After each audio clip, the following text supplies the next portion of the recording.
God has a solution for your problem. ನಿನ್ನ ಸಮಸ್ಯೆಗೆ ದೇವರ ಬಳಿ ಪರಿಹಾರ ಇದೆ. ಈಗ ನನ್ನ ನೆಹೆಮೀಯನು ಹೇಗೆ ಪರಿಸ್ಥಿತಿಯನ್ನ ಸರಿಪಡಿಸಿದ ನೋಡೋಣ. ಏನ್ ಮಾಡೋಣ? ನೆಹೆಮೀಯ ಇಂತಹ ಸಮಸ್ಯೆಗಳನ್ನು ಹೆಂಗೆ ಪರಿಹರಿಸ್ತಾನೆ?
ಈ ದಿನದ ಸಂದೇಶ, ಸಮಸ್ಯೆಗಳು ಬರುವಾಗ ಮನುಷ್ಯನ ಜೀವಿತದಲ್ಲಿ, ಕುಟುಂಬದಲ್ಲಿ ಆ ಸಮಸ್ಯೆಗಳನ್ನ ಹೇಗೆ ನಾವು ಬಗೆಹರಿಸ್ಬೇಕು, ಹೇಗೆ ಅದನ್ನ ನಿಭಾಯಿಸಬೇಕು, ಹೇಗೆ ಅದನ್ನ ಸರಿಪಡಿಸಬೇಕು, ಸತ್ಯವೇದ ಆಧಾರಿತವಾಗಿ.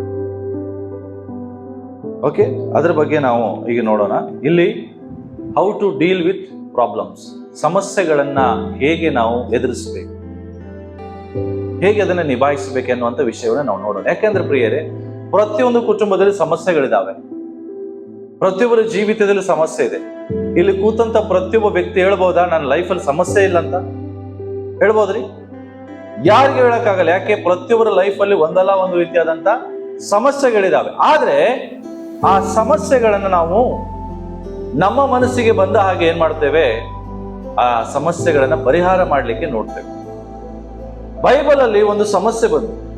ಆ ಸಮಸ್ಯೆ ನೋಡೋಣ. ನೆಹೆಮೀಯ ಪುಸ್ತಕ ತೆಗಿರಿ, 5ನೇ ಅಧ್ಯಾಯ 1-5 ವಾಕ್ಯ ಓದೋಣ. ನೆಹೆಮೀಯನ ಪುಸ್ತಕ 1ನೇ ಅಧ್ಯಾಯ 1-5 ವಚನಗಳು. ಇಲ್ಲಿ ಆ ಒಂದು ಫ್ಯಾಮಿಲಿಯಲ್ಲಿ, ಆ ಒಂದು ದೈವ ಜನರ ಮಧ್ಯದಲ್ಲಿ ಬಂದಂತ ಸಮಸ್ಯೆಗಳನ್ನ ನಾವು ಓದಿಕೊಳ್ಳೋಣ. ಯಾರಾದ್ರೂ ಓದ್ತೀರಾ? ಸಿಕ್ತಾ? ನೆಹೆಮೀಯ ಎಲ್ಲಿದೆ ಅಂತಂದ್ರು? ಓದಿ. ತರುವಾಯ ಸಾಧಾರಣ ಜನರು ಅವರ ಹೆಂಡತಿಯರು ತಮ್ಮ ಬಂಧುಗಳಾದ ಯೆಹೂದ್ಯರಿಗೆ ವಿರೋಧವಾಗಿ ಬಹಳ ಗುಣಗುಟ್ಟತೊಡಗಿದರು. ಕೆಲವರು, ನಾವು ನಮ್ಮ ಗಂಡು ಹೆಣ್ಣು ಮಕ್ಕಳು ಬಹುಮಂದಿ ಇದ್ದೇವೆ, ನಮ್ಮ ಜೀವನಕ್ಕಾಗಿ ಕಾಳುಕಟ್ಟಿಗಳನ್ನು ಹೇಗಾದರೂ ಸಂಪಾದಿಸಿಕೊಳ್ಳೋಣ. ಇನ್ನು ಕೆಲವರು, ನಮ್ಮ ಹೊಲ ತೋಟ ಮನೆಗಳನ್ನು ಒತ್ತೆ ಹಾಕಿ ಆಯಿತು, ಈ ಬರಗಾಲದಲ್ಲಿ ಧಾನ್ಯವನ್ನು ಹೇಗಾದರೂ ಸಂಪಾದಿಸಿಕೊಳ್ಳೋಣ. ಮತ್ತು ಕೆಲವರು, ಸರ್ಕಾರಕ್ಕೆ ಕಂದಾಯ ಕೊಡುವುದಕ್ಕಾಗಿ ನಾವು ನಮ್ಮ ಹೊಲ ತೋಟಗಳ ಮೇಲೆ ಸಾಲ ತೆಗೆದುಕೊಳ್ಳಬೇಕಾಯಿತು. ಆ ನಮ್ಮ ಸಹೋದರರು ಕುಲಕ್ಕೂ ನಮ್ಮ ಕುಲಕ್ಕೂ, ಅವರ ಮಕ್ಕಳಿಗೂ ನಮ್ಮ ಮಕ್ಕಳಿಗೂ ಏನು ಹೆಚ್ಚು ಕಡಿಮೆ ನೋಡಿರಿ. ನಾವು ನಮ್ಮ ಗಂಡು ಹೆಣ್ಣು ಮಕ್ಕಳನ್ನು ಪರರಿಗೆ ದಾಸರನ್ನಾಗಿ ಕೊಡಬೇಕಾಯಿತು. ನಮ್ಮ ಹೆಣ್ಣು ಮಕ್ಕಳಲ್ಲಿ ಕೆಲವರನ್ನು ಇಷ್ಟರಲ್ಲೇ ಅಪಹರಿಸಿದರು. ನಮ್ಮ ಯತ್ನವೇನೂ ಸಾಗುವುದಿಲ್ಲ, ನಮ್ಮ ಹೊಲ ತೋಟಗಳು ಪರಾಧೀನವಾದವು. ಇದು ಸಮಸ್ಯೆ, ದೈವ ಜನರಲ್ಲಿ ಬಂದಂತ ಕೆಲವು ಸಮಸ್ಯೆಗಳು. ಏನು ಸಮಸ್ಯೆಗಳನ್ನು ನೀವು ಹೋದ್ರಿ ಅಲ್ಲಿ ನಾವು ನೋಡ್ತೇವೆ, ಅವರಿಗೆ ವಿರುದ್ಧವಾಗಿ ಬಹಳ ಜನರು ಏನ್ ಮಾಡ್ತಾ ಇದ್ದಾರೆ? ಗುಣಗುಟ್ಲಿಕ್ಕೆ ಪ್ರಾರಂಭಿಸಿದ್ದಾರೆ. ಇದು ಸಾಮಾನ್ಯವಾದ ಸಮಸ್ಯೆ ಕುಟುಂಬದಲ್ಲಿ, ಸಭೆಯಲ್ಲಿ. ಹೌದಾ? ಒಬ್ಬರಿಗೊಬ್ಬರು ಗುಣಗುಟ್ಟುವುದು, ಒಬ್ಬರಿಗೊಬ್ಬರು ವಿಷಯದಲ್ಲಿ ಅಸಮಾಧಾನವಾದ ಒಂದು ಸಂಗತಿಗಳನ್ನ ಇನ್ನೊಬ್ಬರ ಮುಂದೆ ಮಾತನಾಡುವುದು. ಮತ್ತೆ ಕೆಲವರು, ಗಂಡು ಮಕ್ಕಳು ಹೆಣ್ಣು ಮಕ್ಕಳು ಬಹುಮಂದಿ ಇದ್ದೇವೆ, ನಮ್ಮ ಜೀವನಕ್ಕಾಗಿ ಕಾಳು ಕಡ್ಡಿಗಳನ್ನು ಹೇಗಾದ್ರಿ ಏನ್ ಮಾಡೋಣ? ಸಂಪಾದಿಸಿಕೊಳ್ಳೋಣ. ಅಂದ್ರೆ ಊಟಕ್ಕೇನು ಇಲ್ಲ, ಅಲ್ಲಿ ಸಮಸ್ಯೆ ಇದೆ, ಊಟಕ್ಕಿಲ್ಲ, ತಿನ್ಲಿಕ್ಕೆ ಆಹಾರ ಇಲ್ಲ. ಈ ರೀತಿಯಾದ ಸಮಸ್ಯೆಗಳು ಕುಟುಂಬದಲ್ಲಿ ಇರ್ತದೆ. ಕೆಲವು ಸಾರಿ ಕಷ್ಟ, ದುಃಖ, ಚಿಂತೆ, ಮನೆಯಲ್ಲಿ ರೇಷನ್ ಇಲ್ಲ. ಕೆಲವು ಸಾರಿ ಬಡತನದ ಪರಿಸ್ಥಿತಿಗಳಲ್ಲಿ ಹಾದು ಹೋಗ್ಬೇಕಾಗ್ತದೆ. ಇನ್ನು ಕೆಲವರು ನಮ್ಮ ಹೊಲ, ನಮ್ಮ ತೋಟ, ಮನೆಗಳನ್ನು ಒತ್ತೆ ಹಾಕಿ ಆಯ್ತು ಅಂದ್ರೆ ಬಡತನಕ್ಕಾಗಿ ಏನ್ ಮಾಡಿದ್ರು ಅವರು? ತಮ್ಮ ಮನೆಗಳನ್ನ, ತಮ್ಮ ಹೊಲಗಳನ್ನ ಒತ್ತೆ ಇಟ್ಟಿದ್ದಾರೆ, ಇನ್ನೊಬ್ಬರ ಅಡಿಯಲ್ಲಿ ಇಟ್ಟಿದ್ದಾರೆ. ಈಗ ಹೆಂಗೆ ಬಂಗಾರ ಬ್ಯಾಂಕಲ್ಲಿ ಇಡ್ತಿರಲ್ಲ, ಹಂಗೆ ತಮ್ಮ ಹೊಲ ಮನೆಗಳನ್ನ ಏನ್ ಮಾಡಿದ್ದಾರೆ? ಅಡ ಇಟ್ಟಿದ್ದಾರೆ. ಎದಕ್ಕಾಗಿ? ತಮ್ಮ ಜೀವನಕ್ಕಾಗಿ ಒತ್ತೆ ಇಟ್ಟ ಅಡ ಇಟ್ಟಿದ್ದಾರೆ. ಇನ್ನು ಕೆಲವರು ಬರಗಾಲದಲ್ಲಿ ಧಾನ್ಯವನ್ನು ಹೇಗಾದ್ರೂ ಸಂಪಾದಿಸಿಕೊಳ್ಳೋಣ. ಮತ್ತೆ ಕೆಲವರು ಏನ್ ಮಾಡಿದ್ದಾರೆ ಗೊತ್ತಾ? ಸರ್ಕಾರಕ್ಕೆ ಕಂದಾಯ ಕೊಡುವುದಕ್ಕಾಗಿ ಟ್ಯಾಕ್ಸ್ ಕಟ್ಲಿಕ್ಕೆ ದುಡ್ಡಿಲ್ಲ, ಅವ್ರೇನ್ ಮಾಡ್ತಾರೆ? ಹೊಲ ತೋಟಗಳ ಮೇಲೆ ಸಾಲ ತಗೊಂಡಿದ್ದಾರೆ. ಇದು ಸಮಸ್ಯೆ ಎಲ್ಲರದೇ ಲೈಫಲ್ಲಿ ಇದೆಲ್ಲ. ಏನು? ಬಹಳ ಜನ ಮನೆ ಅಡ ಇಟ್ಟು ಸಾಲ ತಗೊಂಡಿದ್ದಾರೆ, ಹೊಲಗಳನ್ನ ಅಡ ಇಟ್ಟು ಸಾಲ ತಗೋತಾರೆ. ಇವೆಲ್ಲ ನಡೀತದಲ್ಲ ಲೋಕದಲ್ಲಿ. ಸೇಮ್ ಸಮಸ್ಯೆಗಳು ನೆಹೆಮ್ಯನ ಕಾಲದಲ್ಲಿದೆ. ಅಲ್ಲಿ ನಾವು ನೋಡ್ತೇವೆ, ಸಾಲ ತೆಗೆದುಕೊಳ್ಬೇಕಾಯ್ತು. ನಮ್ಮ ಸಹೋದರ ಕುಲಕ್ಕೂ, ನಮ್ಮ ಕುಲಕ್ಕೂ, ಅವರ ಮಕ್ಕಳಿಗೂ, ನಮ್ಮ ಮಕ್ಕಳಿಗೂ ಏನು ಹೆಚ್ಚು ಕಡಿಮೆ ನೋಡ್ರಿ, ನಾವು ನಮ್ಮ ಗಂಡು ಮಕ್ಕಳು, ಹೆಣ್ಣು ಮಕ್ಕಳನ್ನು ಸಹ ಪರರಿಗೆ ಏನ್ ಮಾಡಿದ್ದೇವೆ? ದಾಸರಾಗಿ ಕೊಡಬೇಕಾಯ್ತು. ಅವರು ತಮ್ಮ ಮಕ್ಕಳನ್ನು ಸಹ ಮಾರಾಟ ಮಾಡಬೇಕಾಗಿದೆ. ಇದಕ್ಕಾಗಿ ಬಟ್ಟೆಗಾಗಿ, ಕುಟುಂಬದಲ್ಲಿರುವ ಸಮಸ್ಯೆಗಳಿಗಾಗಿ. ಮತ್ತೆ ಇಷ್ಟರಲ್ಲೇ ಅಷ್ಟಕ್ಕೂ ಬಿಟ್ಟು ನಮ್ಮ ಹೆಣ್ಮಕ್ಕಳಲ್ಲಿ ಕೆಲವ್ರನ್ನವರು ಏನ್ ಮಾಡಿದ್ರೆ? ಇಷ್ಟದಲ್ಲೇ ಕಿಡ್ನಾಪ್ಸ್ ಅದೇ ಮಾಡಿದ್ದಾರೆ, ಅಪಹರಿಸಿದ್ದಾರೆ. ನಮ್ಮ ಪ್ರಯತ್ನ ಏನೇ ಮಾಡಿದ್ರು ಅದನ್ನ ಸಾಕಾಗ್ತಾ ಇಲ್ಲ. ನಮ್ಮ ಹೊಲ ತೋಟಗಳು ಪರಾಧೀನವಾದವು ಎಂದು ಅಂದ್ರೆ ತಮ್ಮ ಪ್ರತಿಯೊಂದು ಕೂಡ ಏನಾಗಿದೆ? ಎಲ್ಲವೂ ಇನ್ನೊಬ್ಬರ ಪಾಲಾಯ್ತು, ಎಲ್ಲವನ್ನ ಕಳ್ಕೊಂಡಿದ್ದಾರೆ ಲೈಫಲ್ಲಿ. ಇದು ಆಗಿನ ಕಾಲದ ಸಮಸ್ಯೆ. ಅರ್ಥ ಮಾಡ್ಕೊಡ್ರಿ. ಇದೇ ಸಮಸ್ಯೆಗಳು ಇವತ್ತು ಮನುಷ್ಯನ ಲೈಫಲ್ಲಿದೆ. ಎಲ್ಲವೂ ಕೈ ಬಿಟ್ಟಂತ ಪರಿಸ್ಥಿತಿಗಳು, ಎಲ್ಲವೂ ಸಮಸ್ಯೆಗಳು, ಸಮಸ್ಯೆ ಜೀವಿತ. ಕುಟುಂಬದಲ್ಲಿ ನಾವು ನೋಡ್ತೇವೆ ಹೋರಾಟಗಳು, ಬಡತನಗಳು. ಕೆಲವ್ರ ಹತ್ರ ಎಲ್ಲ ಇದ್ರೂ ತಿನ್ಲಿಕ್ಕೆ ಆಗದೆ ಇರುವಂತ ಸಮಸ್ಯೆ, ಕೆಲವತ್ತು ತಿನ್ಬೇಕಂದ್ರೆ ಏನೂ ಇಲ್ಲದ ಸಮಸ್ಯೆ. ಇಂಥವೆಲ್ಲ ಸಾಲ, ಇವೆಲ್ಲ ಪರಿಸ್ಥಿತಿಗಳು ಬರ್ತದೆ. ಕುಟುಂಬದಲ್ಲಿ ಸಮಸ್ಯೆಗಳು ಬರ್ತದೆ. ಒಬ್ಬರಿಗೊಬ್ಬರು ವಿರೋಧವಾಗಿ ಹೇಳ್ತಾರೆ, ಗುಣಗುಡ್ತಾರೆ. ಇದಕ್ಕಿಂತ ಮಿಗಿಲಾದ ಬೇರೆ ರೀತಿಯ ಸಮಸ್ಯೆಗಳು ನಿಮ್ಮ ಕುಟುಂಬದಲ್ಲಿ ಇರ್ಬೋದು. ಈ ಸಮಸ್ಯೆಗಳಿಲ್ಲದೆ ಇದ್ರೂ ಕೂಡ ಬೇರೆ ರೀತಿಯಾದ ಸಮಸ್ಯೆಗಳು ನಿಮ್ಮ ಫ್ಯಾಮಿಲಿಯಲ್ಲಿ ಇರ್ಬೋದು. ಬಟ್ ಪ್ರತಿಯೊಂದು ಸಮಸ್ಯೆಗೂ ಒಂದು ಪರಿಹಾರ ಅಂತ ಇರ್ತದೆ. ಏನಿರ್ತದ್ರಿ? ಅದಕ್ಕೆ ನಾನು ಫಸ್ಟಿಗೆ ನಾವು ನೋಡಿದ್ವಿ, ಇಲ್ಲಿ ಏನಿತ್ತು? God has a solution for every problem. ಏನ್ರಿ? ಪ್ರತಿಯೊಂದು ಸಮಸ್ಯೆಗೂ ದೇವರಲ್ಲಿ ಏನಿದೆ? ಪರಿಹಾರ ಇದೆ. ಪಕ್ಕದವ್ರಿಗೆ ಹೇಳ್ರಿ, ದೇವರಲ್ಲಿ ನಿನ್ನ ಸಮಸ್ಯೆಗೆ ಪರಿಹಾರ ಇದೆ. God has a solution for your problem. ನಿನ್ನ ಸಮಸ್ಯೆಗೆ ದೇವರ ಬಳಿ ಪರಿಹಾರ ಇದೆ. ಓಕೆ, ಬಟ್ ಅದನ್ನ ನಾವು ದೈವಿಕವಾಗಿ ಸಮಸ್ಯೆಯನ್ನ ಬಗೆಹರಿಸಬೇಕು. ಈಗ ಈ ನೆಹೆಮೀಯನು ಹೇಗೆ ಪರಿಸ್ಥಿತಿಯನ್ನ ಸರಿಪಡಿಸಿದನ್ನು ನೋಡೋಣ. ಏನ್ ಮಾಡೋಣ? ನೆಹೆಮೀಯ ಇಂತಹ ಸಮಸ್ಯೆಗಳನ್ನ ಹೆಂಗೆ ಪರಿಹರಿಸ್ತಾನೆ. ನಾವು ನೋಡೋಣ. ಫಸ್ಟಿಗೆ ನಾವು ನೋಡ್ಬೇಕು, ಸಮಸ್ಯೆ ನಾವು ಎಂದಿಗೂ ಅದನ್ನ ಅಲಕ್ಷ್ಯ ಮಾಡುವುದಿಲ್ಲ. ಫಸ್ಟ್ ಗಾಡ್ಲಿ ಮ್ಯಾನ್, ಒಬ್ಬ ದೈವಿಕ ಮನುಷ್ಯ ಮನೆಯಲ್ಲಿ ಯಾರ ಇದ್ರೆ, ನೀವು ಒಂದ್ ವೇಳೆ ನಿಮ್ಮ ಮನೆಯಲ್ಲಿ, ನಿಮ್ಮ ಕುಟುಂಬದಲ್ಲಿರುವಂತ ನೀವು ಯಾರು ದೈವಿಕ ವ್ಯಕ್ತಿಯಾಗಿದ್ರೆ, ಕುಟುಂಬದಲ್ಲಿರುವ ಸಮಸ್ಯೆನ ನೀವೇನ್ ಮಾಡೋದಿಲ್ಲ? ಅಲಕ್ಷ್ಯ ಮಾಡೋದಿಲ್ಲ. ಕೆಲವ್ರು ಏನ್ ಮಾಡ್ತಾರೆ ಹೇಳ್ರಿ? ಅಲಕ್ಷ್ಯ ಮಾಡ್ತಾರೆ. ಗೊತ್ತಾ? ಏನು? ಫಾರ್ ಎಕ್ಸಾಂಪಲ್, ಮಗ ಏನೋ ತಪ್ಪು ಮಾಡ್ತಾ ಇದ್ದಾನೆ, ಸಣ್ಣ ಮಿಸ್ಟೇಕ್ ಅಲ್ಲ, ಅಲಕ್ಷ್ಯ ಮಾಡ್ತಾರೆ. ಗೊತ್ತಾ? ಮಾಡ್ತಿರಲ್ಲ ನೀವು? ಏನ್ ಸ್ವಲ್ಪ ಹೊತ್ತು ನೋಡಿದ್ನಲ್ಲ ಟಿವಿ, ಒಂದೇ ಸುಳ್ಳು ಹೇಳಿದ್ನಲ್ಲ. ಸಣ್ಣ ಸಣ್ಣ ತಪ್ಪುಗಳನ್ನ ನಾವೇನ್ ಮಾಡ್ತೇವೆ ಕುಟುಂಬದಲ್ಲಿ? ಏನ್ ಮಾಡ್ತೇವ್ರಿ? ಹೇಳ್ರಿ, ಏನ್ ಮಾಡ್ತೀರಿ? ಅದೇ ಸಮಸ್ಯೆಗಳನ್ನ ಅಲಕ್ಷ್ಯ ಮಾಡಬೇಡಿ. Don't neglect the problems. ಯಾವಾಗ ನೀವು ಸಮಸ್ಯೆಗಳನ್ನ ಅಲಕ್ಷ್ಯ ಮಾಡ್ತೀರಿ, ಒಂದು ಸಮಸ್ಯೆ ಇದ್ದಿದ್ದು ಎರಡು ಸಮಸ್ಯೆ ಆಗ್ತದೆ. ಏನ್ ಅಪರಾಧ ಮಾಡ್ಬಿಟ್ಟಿವ ಅಂತ ಹೆಂಗ್ ಹೇಳ್ತೀರಿ ಅಂತಾರೆ ಕೆಲವು. ಅಪರಾಧ ಮಾಡಿಲ್ಲ, ಮುಂದದ ಅಪರಾಧ ಆಗಬಾರದು ಅಂತ. ಅರ್ಥ ಆಗ್ತದೆ? ಸಣ್ಣ ಸಮಸ್ಯೆ ಇದ್ದಾಗಲೇ ಅದನ್ನ ನೀನು ಸರಿಪಡಿಸಿದ್ರೆ ಅದು ದೊಡ್ಡದಾಗಿ ಬೆಳೆಯುವುದಿಲ್ಲ. ಬಟ್ ನಾವೇನ್ ಮಾಡ್ತೇವೆ? ಅದು ಮರವಾಗುವ ತನಕ ಸುಮ್ಮನೆ ಇರ್ತೇವೆ. ಮರವಾದ ಮೇಲೆ ಬಿಡೋದ್ರೆ ಎಲ್ಲಿ ಬಿಡ್ತೀರಿ? ಬಿಡಕ್ಕಾಗ್ತದ? ಮಾತಾಡ್ರಿ. ಗಿಡವಾಗಿ ಬಗ್ಗದ್ದು ಇದು ಸರಿ ಹೇಳ್ತೀರಿ. ಗೊತ್ತಿದೆ, ಎಲ್ಲ ಗೊತ್ತಿದೆ, ಆದ್ರೆ ಮಾಡೋದಿಲ್ಲ, ಅನುಸರಿಸೋದಿಲ್ಲ.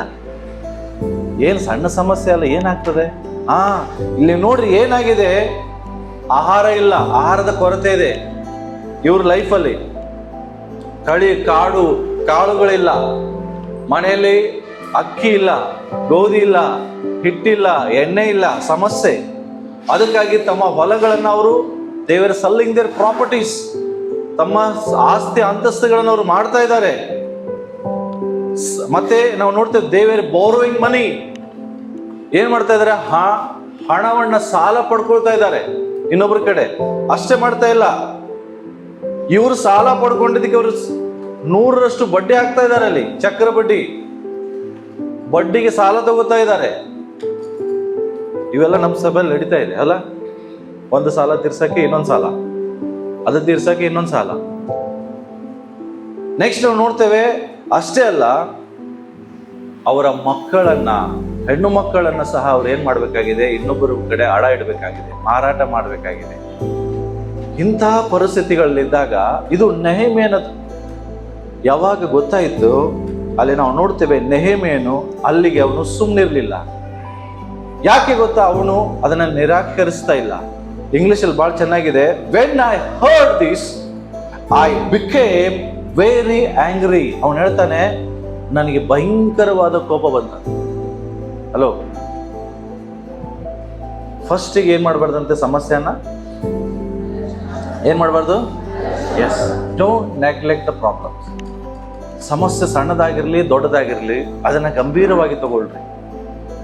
ಯಾವಾಗ ನಿನ್ನ ಕುಟುಂಬದ ಸಮಸ್ಯೆ ಬಗ್ಗೆ ಸೀರಿಯಸ್ ಆಗ್ತೀಯೋ ಆಗ ಆ ಸಮಸ್ಯೆ ಬಗೆಯಿರ್ತದೆ. ಯಾವಾಗ ನೀನು ಅದನ್ನು ನಿರ್ಲಕ್ಷ್ಯತನ ಮಾಡ್ತೀಯೋ, ಆಲಸ್ಯತನ ಮಾಡ್ತೀಯೋ, ಅಲಕ್ಷ್ಯ ಮಾಡ್ತೀಯೋ, ಅರ್ಥ ಮಾಡ್ಕೊಡ್ರಿ, ಒಂದು ದಿನ ಅದು ಮರವಾಗ್ತದೆ, ನಿಮ್ಮ ತಲೆ ಮೇಲೆ ಭಾರವಾಗ್ತದೆ, ನಿಮ್ಮಿಂದ ಬಗೆಹರಿಸ್ಲಿಕ್ಕೂ ಆಗೋದಿಲ್ಲ. ಈಗಲೇ ನಿಮ್ಮ ಮನೆಯಲ್ಲಿ ನಿಮ್ಮ ಮಕ್ಕಳಾಗ್ಲಿ ದಾರಿ ತಪ್ಪುವುದು ನಿಮಗೆ ಗೊತ್ತಾಯ್ತಾ? ಈಗಲೇ ಅದನ್ನು ಸರಿಪಡಿಸಿ. ನಿಮ್ಮ ಕುಟುಂಬದಲ್ಲಿ ಯಾರಾದರೂ ದಾರಿ ತಪ್ತಾ ಇದ್ದಾರೆ ಗೊತ್ತಾಯ್ತಾ? ಈಗಲೇ ಸರಿಪಡಿಸಿ. ಟೇಕ್ ಇಟ್ ಸೀರಿಯಸ್ಲಿ, ಅದನ್ನ ಗಂಭೀರವಾಗಿ ತಗೊಳ್ರಿ. ಸಣ್ಣ ಮಕ್ಕಳೆಲ್ಲ ಹುಡುಗಾಟಿಗೆ ಅಂತ ಬಿಡಬೇಡ್ರಿ. ಒಂದು ದಿನ ಅದು ಸಮಸ್ಯೆವಾಗಿ ಮಾರ್ಪಡ್ತದೆ, ಬಹಳ ಸಮಸ್ಯೆವಾಗಿ ಯಾಕೆ ನಾನು ಹೇಳ್ತಾ ಇದ್ದೇನೆ ಗೊತ್ತಾ? ಇಲ್ಲಿರುವಂಥ ಎಷ್ಟೋ ತಂದೆ ತಾಯಿಗಳಿಗೆ ಗೊತ್ತಿಲ್ಲ, ನಿಮ್ಮ ಮಕ್ಕಳು ನಿಮಗೇ ಗೊತ್ತಿಲ್ಲದಂಥ ಪಾಪಗಳನ್ನು ಮಾಡ್ತಾರೆ, ನಿಮಗೇ ಗೊತ್ತಿಲ್ಲದಂಗೆ ದೇವರಿಗೆ ವಿರೋಧವಾಗಿ ನಡೀತಾ ಇದ್ದಾರೆ. ಆದರೆ ನಿಮ್ಮ ಮುಂದೆ ಅವರು ಬಹಳ ಒಳ್ಳೆ ಮಕ್ಕಳಂತ ಅನಿಸ್ಕೊತಾರೆ. ಆದರೆ ನೀವಿಲ್ದಾಗ ನಿಮ್ಮ ಮಕ್ಕಳು ದಾರಿ ತಪ್ತಾರೆ. ಆ ವಿಷಯದಲ್ಲಿ ಸೀರಿಯಸ್ ಆಗಿರಿ. ಈಗ ನಿಮ್ಮ ಮಕ್ಕಳು ಸಣ್ಣವರಲ್ಲ, ಈಗ ಅವ್ರು ಬೆಳೀತಾ ಬರ್ತಾ ಇದ್ದಾರೆ. ಒಂದು ತಿಳ್ಕೊಡ್ರಿ, ಯಾವಾಗ ನಿಮ್ಮ ಮಕ್ಕಳು 5th ಸ್ಟ್ಯಾಂಡರ್ಡ್ ಮುಗಿಸಿ 6ನೇ ಕ್ಲಾಸಿಗೆ ಬರ್ತಾರೆ, ಅರ್ಥ ಮಾಡ್ಕೊಡ್ರಿ, ಅವರು ಮೆಚೂರ್ ಆಗಿಬಿಡ್ತಾರೆ. ಅವರ ಬುದ್ಧಿ, ಅವರ ಜ್ಞಾನ, ತಿಳುವಳಿಕೆ ಎಲ್ಲ ಜಾಸ್ತಿ ಆಗ್ತದೆ. ಯಾಕಂದ್ರೆ ಅವರು ಕಮ್ಸೆ ಕಮ್ 8 ರಿಂದ 9 ಗಂಟೆ ಲೋಕದಲ್ಲೇ, ಅಂದ್ರೆ ಲೋಕದ ಜನರ ಜೊತೆಗೇನೆ ಬೆಳಿಬೇಕಾಗ್ತದೆ. ಸ್ಕೂಲಲ್ಲಿ ಇರುವಂತ ಫ್ರೆಂಡ್ಸು ಅವರೆಲ್ಲರೂ ಕೂಡ ಎಲ್ಲರೂ ದೈವಿಕವಾಗಿರುವುದಿಲ್ಲ, ಹೌದಾ? ಅವರೊಟ್ಟಿಗೆ ಬೆರೀತಾರೆ, ಅವರೊಟ್ಟಿಗೆ ಮಾತನಾಡ್ತಾರೆ, ಅವರೊಟ್ಟಿಗೆನೆ ಕಾಲ ಕಳೀತಾರೆ, ಅವರೊಟ್ಟಿಗೆನೆ ಊಟ ಮಾಡ್ತಿರ್ತಾರೆ. ಅವರಲ್ಲಿರುವಂಥ ಸ್ವಭಾವಗಳನ್ನು ಕೂಡ ಇವರು ಧರಿಸ್ಕೊತಾರೆ. ನಾನು ಕೆಲವರು ಕುಟುಂಬದಲ್ಲಿ ಪ್ರಾರ್ಥನೆ ಕರೆಯುವಾಗ ಅವ್ರ ಮಕ್ಕಳಿಗೆ ಹೇಳೋದು ಒಂದೇನಾ, ನಿನ್ನಲ್ಲಿರುವ ಸ್ವಭಾವಗಳು ನಿನ್ನ ಸ್ನೇಹಿತರಿಗೆ ಬರಬೇಕು ಹೊರತು ನಿನ್ನ ಸ್ನೇಹಿತರಲ್ಲಿರುವ ಸ್ವಭಾವ ನಿನ್ನಲ್ಲಿ ಬರಬಾರ್ದು. ನೀನು ಅವ್ರಂಗೆ ಆಗ್ಬಾರ್ದು, ಅವರು ನಿನ್ನಂಗೆ ಆಗ್ಬೇಕಂತ. ಬಟ್ ಅದು ಹಂಗಾಗೋದಿಲ್ಲ ನೋಡ್ರಿ. ನಾವು ಮನೆಗೆ ಬಂದಾಗ ಹೋಲಿಯಾಗಿರ್ತೇವೆ, ಬಟ್ ಹೊರಗಡೆ ಅವ್ರ ಜೊತೆಗೆ ಅವ್ರಂಗೆ ಆಗ್ಬಿಡ್ತೇವೆ ನಾವು. ಅವ್ರದೇ ಮಾತು ನಮ್ಮ ಮಾತಾಗ್ತದೆ, ಅವ್ರದೇ ಬಿಹೇವಿಯರ್ ವರ್ತನೆ ಆಗ್ತದೆ. ಬಹಳ ತಪ್ಪು. ಬಹಳ ಜನ ಸಭೆಗೆ ಗೊತ್ತಿಲ್ಲದಂಗೆ, ಸಭಾಪಾಲಕನಿಗೆ ಗೊತ್ತಿಲ್ಲದಂಗೆ ನೀವೇನೇನು ಸಮಸ್ಯೆಗಳನ್ನ ಮಾಡ್ತೀರಿ ಎಲ್ಲ ಗೊತ್ತಿದೆ ನಮ್ಗೆ. ಬಟ್ ಆ ಸಮಸ್ಯೆಯನ್ನ ಸೀರಿಯಸ್ ಆಗಿ ತಗೊಳ್ರಿ, ದೊಡ್ಡ ಸಮಸ್ಯೆಯಾಗಿ ಮಾರ್ಪಡಬಾರ್ದು. ನಿಜವಾಗಿ ನೀವು ದೈವಿಕ ಮನುಷ್ಯನಾಗಿದ್ರೆ ನಿನ್ನ ಕುಟುಂಬದಲ್ಲಿ ಆಗೋ ಸಮಸ್ಯೆ ನೀನು ಲೈಟ್ ಆಗಿ ತಗೊಳ್ಳಲ್ಲ. ಸೈತಾನನಿಗೆ ಸಣ್ಣ ಹೋಲ್ ಸಾಕು. ಅವ ಏನ್ ಮಾಡ್ತಾನೆ ಗೊತ್ತಾ? ಸಣ್ಣ ಹೋಲನ್ನೇ ದೊಡ್ಡ ಮನೆಯಾಗಿ ಬಾಗಿಲನ್ನ ಆಗ್ಬಾರ್ಬಿಡ್ತಾನೆ.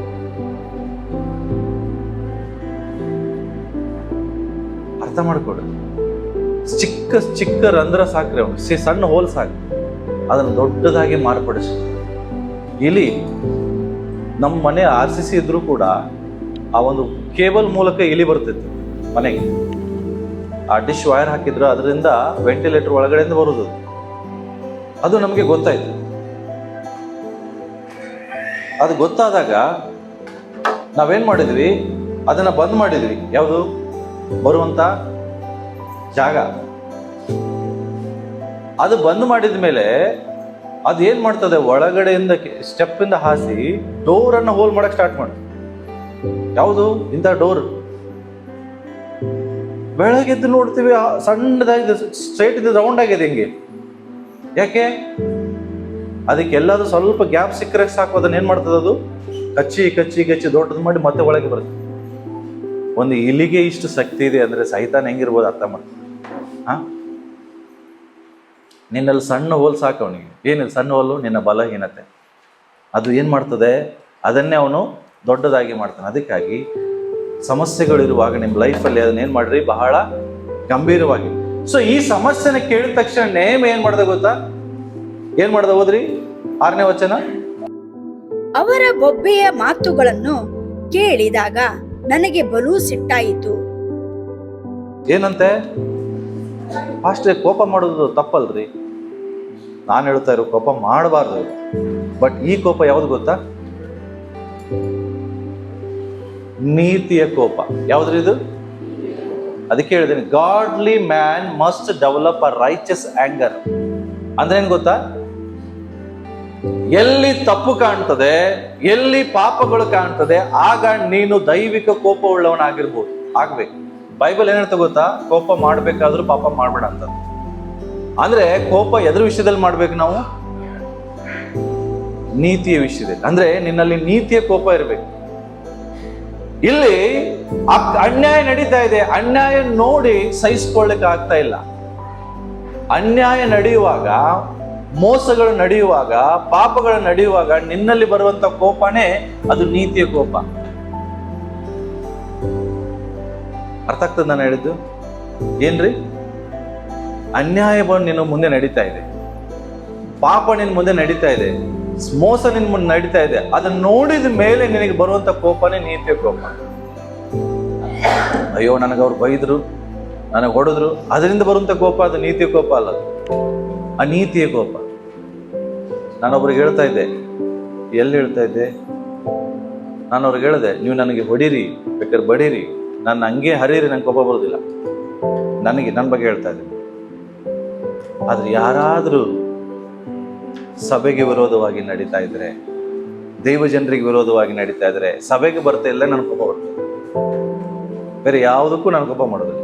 ಸೇಮ್ ಇದು ಯಾವ ಕೋಪ? ನೀತಿಯ ಕೋಪ. ಕೆಲವು ಸರಿ ಕೋಪದಿಂದ ಲೆಫ್ಟ್ ರೈಟ್ ತಗೊಂಡಿರ್ತೇನೆ ನಾನು. ಯಾರಿಗೆ? ಥಾಮಸ್ಸಿಗೆ, ಮಾರುತಿಗೆ, ಗೌತಮ್. ನಿಮ್ಮ ಮುಂದೆ ಯಾರಿಗೂ ತಗೊಂಡಿರೋದಿಲ್ಲ, ಅವ್ರಿಗೆ ಗೊತ್ತಿದೆ ಹೆಂಗೆ ಲೆಫ್ಟ್ ರೈಟ್ ತಗೊಂಡಿರ್ತೇನೆ ಅಂತ ಅವ್ರಿಗೆ ಗೊತ್ತಿದೆ. ಯಾಕೆ? ಅದು ನೀತಿಯ ಕೋಪ. ನಿಮಗ್ ಬರ್ತದ? ಅನ್ಯಾಯ ನಡೆಯುವಾಗ, ಪಾಪ ನಡೆಯುವಾಗ ನೀತಿಯ ಕೋಪ? ನಾನು ಒಂದ್ ಹೇಳಿಕ್ಕೆ ಇಷ್ಟಪಡ್ತೇನೆ. ನೀತಿಯ ಕೋಪ ಯೇಸು ಸ್ವಾಮಿ ವಿಷಯದಲ್ಲಿ ನಾವು ನೋಡ್ತೇವೆ. ಆತನು ಆಲಯಕ್ಕೆ ಹೋಗ್ತಾನೆ, ಆಲಯದಲ್ಲಿ, ಮಂದಿರದಲ್ಲಿ ವ್ಯಾಪಾರ ನಡೀತಿರ್ತದೆ. ಇರ್ತದ?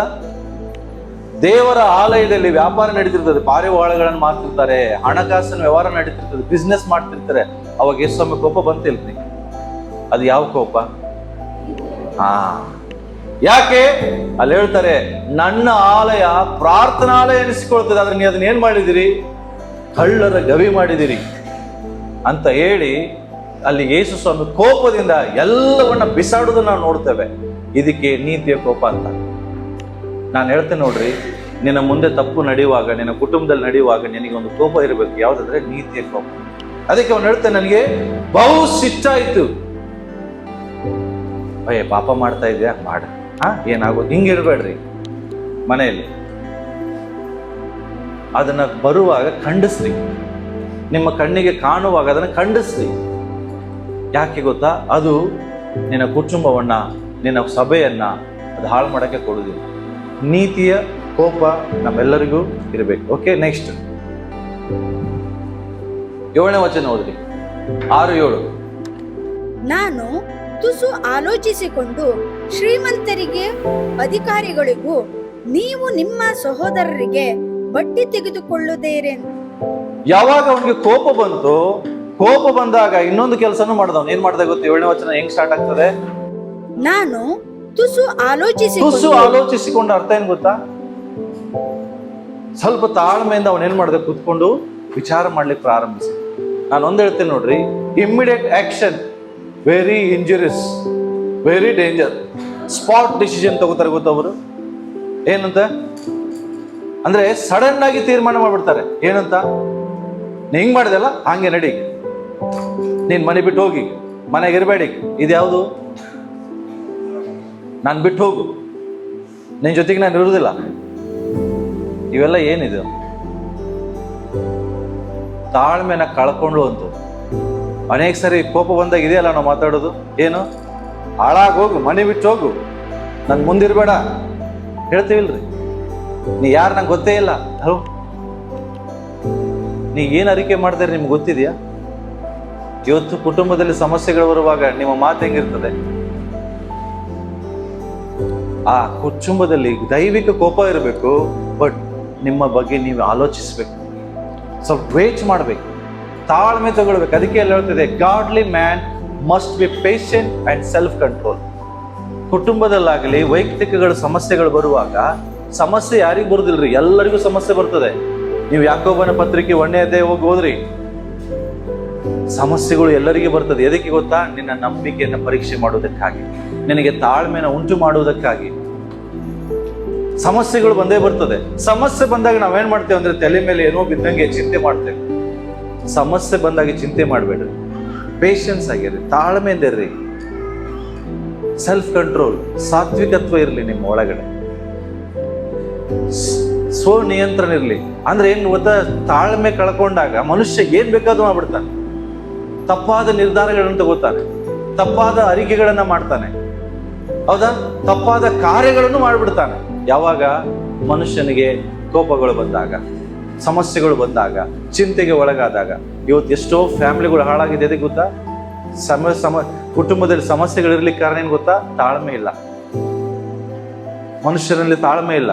ದುಡುಕಿ ಮಾತಾಡ್ಬಿಡ್ತೀರಿ ನೀವು. ಒಂದು ಮಾತಾಡುವಂತ ಮಾತು ಮನುಷ್ಯನ ಹೃದಯ ಎಷ್ಟು ಹರ್ಟ್ ಮಾಡ್ತದೆ ಗೊತ್ತಾ? ನಿಮಗದು ಗೊತ್ತೇ ಇಲ್ಲ, ಮಾತಾಡ್ಬಿಡ್ತೀರಿ. ನಾನು ಹೇಳ್ತೇನೆ, ನೀನ್ ದೈವಿಕ ಮನುಷ್ಯ ಅನ್ನೋದು ಯಾವಾಗ ಗೊತ್ತಾಗ್ತದೆ ಗೊತ್ತಾ? ನಿನ್ನಲ್ಲಿ ತಾಳ್ಮೆ ಇದ್ದಾಗ ಮಾತ್ರ. ನಿನ್ನಲ್ಲಿ ತಾಳ್ಮೆ ಇಲ್ಲ ಅಂದ್ರೆ ನೀನ್ ದೈವಿಕ ಮನುಷ್ಯ ಅಲ್ಲ. ತಿಳ್ಕೊಂಬಿಡ್ರಿ. ನೀವ್ ಹೇಳ್ಬೋದು ನಾನು ದೈವಿಕ ಮನುಷ್ಯ ಅಂತ, ನಿಮ್ಗೆ ನೀವ್ ಹೇಳ್ತೀರಿ, ಆದ್ರೆ ನಿಮ್ಗೆ ಇನ್ನೊಬ್ರು ಸಾಕ್ಷಿ ಹೇಳ್ಬೇಕು ನಿಜವಾದ ದೈವಿಕ ಮನುಷ್ಯರ. ಅವನು ಹಿಂಗೆ ಬಂದ ತಕ್ಷಣ ಹೋಗಿ ಎಲ್ಲರಿಗೂ ಪಡ ಹೊಡಿಲಿಲ್ಲ, ಹೊಡೆದ್ನ ತುಸು ಹೊತ್ತು ಆಲೋಚಿಸಿದ. ಅರ್ಥ ಏನ್ ಗೊತ್ತಾ? ತಾಳ್ಮೆಯಿಂದ ಕುತ್ಕೊಂಡು ಆಲೋಚನೆ ಮಾಡ್ದ. ಅವನು ಇದನ್ನ ನಾನು ಏನ್ ಮಾಡ್ಲಿ, ಹೆಂಗೆ ಬಗೆಹರಿಸ್ಲಿ, ಪ್ರಾರ್ಥನೆ ಮಾಡ್ದ. ದೇವರ ಬಗ್ಗೆ ದೇವರಿಗೆ ಸಲಹೆಗಳಿಗಾಗಿ ಆಲೋಚನೆ ಮಾಡ್ದ. ನಾನು ಒಂದು ಹೇಳ್ತೇನೆ, ಸಮಸ್ಯೆಗಳು ಬಂದಾಗ ಡೋಂಟ್ ಟೇಕ್ ಡಿಸಿಷನ್ಸ್. ನಿರ್ಧಾರಗಳನ್ನ ನೀವೇ ಮಾಡಬೇಡ್ರಿ, ನೀವೇ ತೀರ್ಮಾನಗಳನ್ನು ತಗೋಬೇಡ್ರಿ. ಏನೇ ಆಗಲ್ರಿ ನಾನು ಇದನ್ನೇ ಮಾಡ್ತೇನೆ ಅಂತ ಹೇಳ್ಬೇಡ್ರಿ. ಇದು ದೇವರಿಗೆ ವಿರೋಧವಾದದ್ದು. ಇದರಿಂದ ನಿನ್ನ ಕುಟುಂಬದ ಸಮಸ್ಯೆ ಬಗೆಹರಿಯುವುದಿಲ್ಲ, ಇನ್ನೂ ಹೆಚ್ಚಾಗ್ತದೆ, ಇನ್ನೂ ಜಾಸ್ತಿ ಆಗ್ತದೆ. ಕುಟುಂಬದ ಸಮಸ್ಯೆಗಳಲ್ಲಿ, ಸಭೆಯ ಸಮಸ್ಯೆಯಲ್ಲಿ ಅದನ್ನು ಪರಿಹರಿಸಬೇಕಾದ್ರೆ ಮೊದಲು ಬಹಳ ನಮಗೇನಿರ್ಬೇಕು? ತಾಳ್ಮೆ ಇರಬೇಕು. ಸ್ವನಿಯಂತ್ರಣ ಅಂದ್ರೇನು? ಸೆಲ್ಫ್ ಕಂಟ್ರೋಲ್ ಅಂದ್ರೆ ಏನು ಗೊತ್ತಾ? ನನ್ನ ಬಾಯಿ, ನನ್ನ ಕೈ, ನನ್ನ ತಲೆ ಆಲೋಚನೆ ಎಲ್ಲವೂ ನನ್ನ ನಿಯಂತ್ರಣದಲ್ಲಿರ್ಬೇಕು. ಅದು ಬಿಟ್ಟುಕೊಡಬಾರ್ದು. ಹೆಂಗ್ ಸ್ವನಿಯಂತ್ರಣ ಕಳ್ಕೊತೇವೆ ಹೇಳ್ರಿ? ಸಿಟ್ಟು ಬಂತಂತ ಹೇಳ್ಕೊಡ್ರಿ, ಮೊಬೈಲು ಗೊತ್ತಾಗ ಡಬ್ಬನೆ ಹೊತ್ತಾಕ್ಬಿಡೋದು. ಗೊತ್ತಾಕಿರಿಲ್ಲೋ? ಸತ್ಯ ಹೇಳಿ. ಕೈಯಾಗ ಏನ್ ಸಿಗ್ತೈತಿ? ಹೆಣ್ಮಕ್ಳು ಮೊಬೈಲ್ ಹೊತ್ತದಲ್ಲ, ಪಾತ್ರೆಗಳು ಇರ್ತಾವಲ್ಲ ಮನೆಗೆ, ಡಾಮ್ ಡೂಮ್ ಅಂತ ಸೌಂಡ್ ಬರ್ತದೆ. ಯಾಕೆ ಹೇಳ್ರಿ? ನಿಯಂತ್ರಣ ಕಳ್ಕೊಂಡ್ಬಿಟ್ಟಿರ್ತಾರೆ, ಹುಚ್ಚರಂಗ್ ಆಡ್ತಿರ್ತಾರೆ. ಕೈಯಾಗ ಏನ್ ಸಿಗ್ತದೆ ಅದು ಹೊತ್ತಾಕೋದು. ಯಾಕೆ ಗೊತ್ತಾ? ಸೈತಾನ ಹೋಗ್ತಿರ್ತಾನೆ. ದಯಮಾಡಿ ಹೇಳ್ತೇನೆ, ಇಂಥ activity, attitude very dangerous. Self control is very important. ಅದಕ್ಕೆ ಹೇಳೋದು ಸ್ವನಿಯಂತ್ರಣ ಇರಬೇಕು. ಸಿಟ್ಟು ಬಂದಾಗ ಇನ್ನೊಬ್ರು ಹೊಡೆಯಕ್ಕಾಗೋದಿಲ್ಲ, ಎಲ್ಲಿ ಹೊಡೆಯಕ್ಕಾಗೋದಿಲ್ಲ, ಅದಕ್ಕೆ ಏನು ಮಾಡೋದು? ಕೈಗೆ ಸಿಕ್ಕಿದ್ದನ್ನು ಹೊಡೆದು ಬಿಡೋದು. No, it's very dangerous. Godly man's ಅನ್ನೋದಿಲ್ಲ, ಅದಕ್ಕೆ ದೈವಿಕ ಮನುಷ್ಯ ಅನ್ನೋದಿಲ್ಲ. ಸೆಲ್ಫ್ ಕಂಟ್ರೋಲ್ ಇರಬೇಕು, ತಾಳ್ಮೆ ಇರಬೇಕು. ಇವ್ರಿಗೆ ಬಂದಂಥ ಸಮಸ್ಯೆ ನೀವು ಬಂದ್ರೆ ಓಡೋಗ್ಬಿಡ್ತಿದ್ರೆ ಗೊತ್ತಿಲ್ಲ. ನೀವು ಯಾರು ನಿಮ್ಮ ಮಕ್ಕಳಿಗೆ ಕಿಡ್ನಾಪ್ ಮಾಡಿದ್ರೆ ಸುಮ್ಮನೆ ಇರ್ತೀರಿ? ಯಾವನ ನೋಡ್ಕೊಂಡೇ ಬಿಡೋಣ ಅಂತೇಳಿ ಕೈಯಾಗ ಕೋಲು ಮಚ್ಚ ಹಿಡ್ಕೊಂಡೇ ಹೋಗ್ಬಿಡ್ತಿದ್ರಿ. ನೀವು ಯಾರಂತಾನೆ ಗೊತ್ತಿಲ್ಲ ನಿಮ್ಗೆ, ಆದ್ರೂ ಒಟ್ಟು ಆಗಿನ ಟೈಮಲ್ಲಿ ಏನಾರು ಮಾಡ್ಬಿಡ್ತೀರಿ. Very dangerous.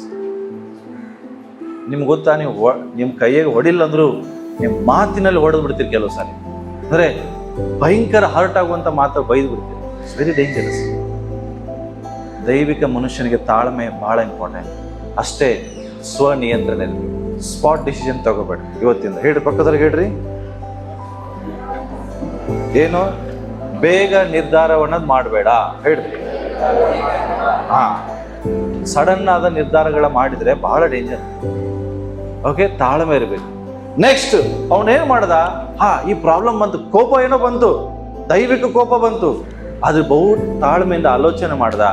ಆಲೋಚನೆ ಮಾಡಿ ತಕ್ಷಣನೇ ಹೋಗಿ ಏನಾದ್ರೂ ಮಾತಾಡ್ಲಿಲ್ಲ. ಅವನೇನ್ ಮಾಡ್ದಂದ್ರೆ ನೆಕ್ಸ್ಟ್ ನೋಡ್ರಿ, ಅವನು ಸಲಹೆ ಪಡೆದ. ಏನ್ ಮಾಡ್ದ? Hello, godly man must get counsel. ನಿಜವಾಗಿ ಹೇಳ್ರಿ, ಪ್ರಾಮಾಣಿಕವಾಗಿ ಹೇಳ್ರಿ, ನೀವು ಇಲ್ಲಿ ಸಲಹೆಗಳು ತಗೋತೀರ? ಇನ್ನೊಬ್ರದ್ದು ಸಮಸ್ಯೆ ಬಂತು, ಈ ಸಮಸ್ಯೆನ ಬಗೆಹರಿಸ್ಬೇಕು, ನಾನೀಗ ಯಾರ್ದಾದ್ರು ಸಲಹೆ ತಗೋತೀರಾ? ಕುಟುಂಬದಲ್ಲಿ ಸಮಸ್ಯೆ ಆಯ್ತು, ಸಲಹೆ ತಗೋತೀರಿ?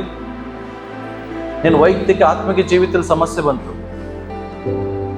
Did you take any counsel? ಯಾವಾಗಾದ್ರೂ ಇದುವರೆಗೂ ಕೌನ್ಸಿಲ್ ತಗೊಂಡಿದ್ದೀರಾ? ಯಾರ ಕಡೆ ಸಲಹೆ ಪಡ್ಕೊಂಡಿದ್ದೀರಾ? ನಿಮಗೆ ಗೊತ್ತಾ, ನೀವು ಸಲಹೆ, ನಿಮಗೆ ಒಬ್ಬರು ಸಲಹೆಗಾರ ಬೇಕೇ ಬೇಕು. ನಿಮಗೆ ಇನ್ನೊಬ್ಬರು ಸಲಹೆಗಾರ ಯಾರು ಇಲ್ಲ ಆದ್ರೆ ನೀವು ಬಹಳ ಹಾದಿ ತಪ್ತೀರಿ.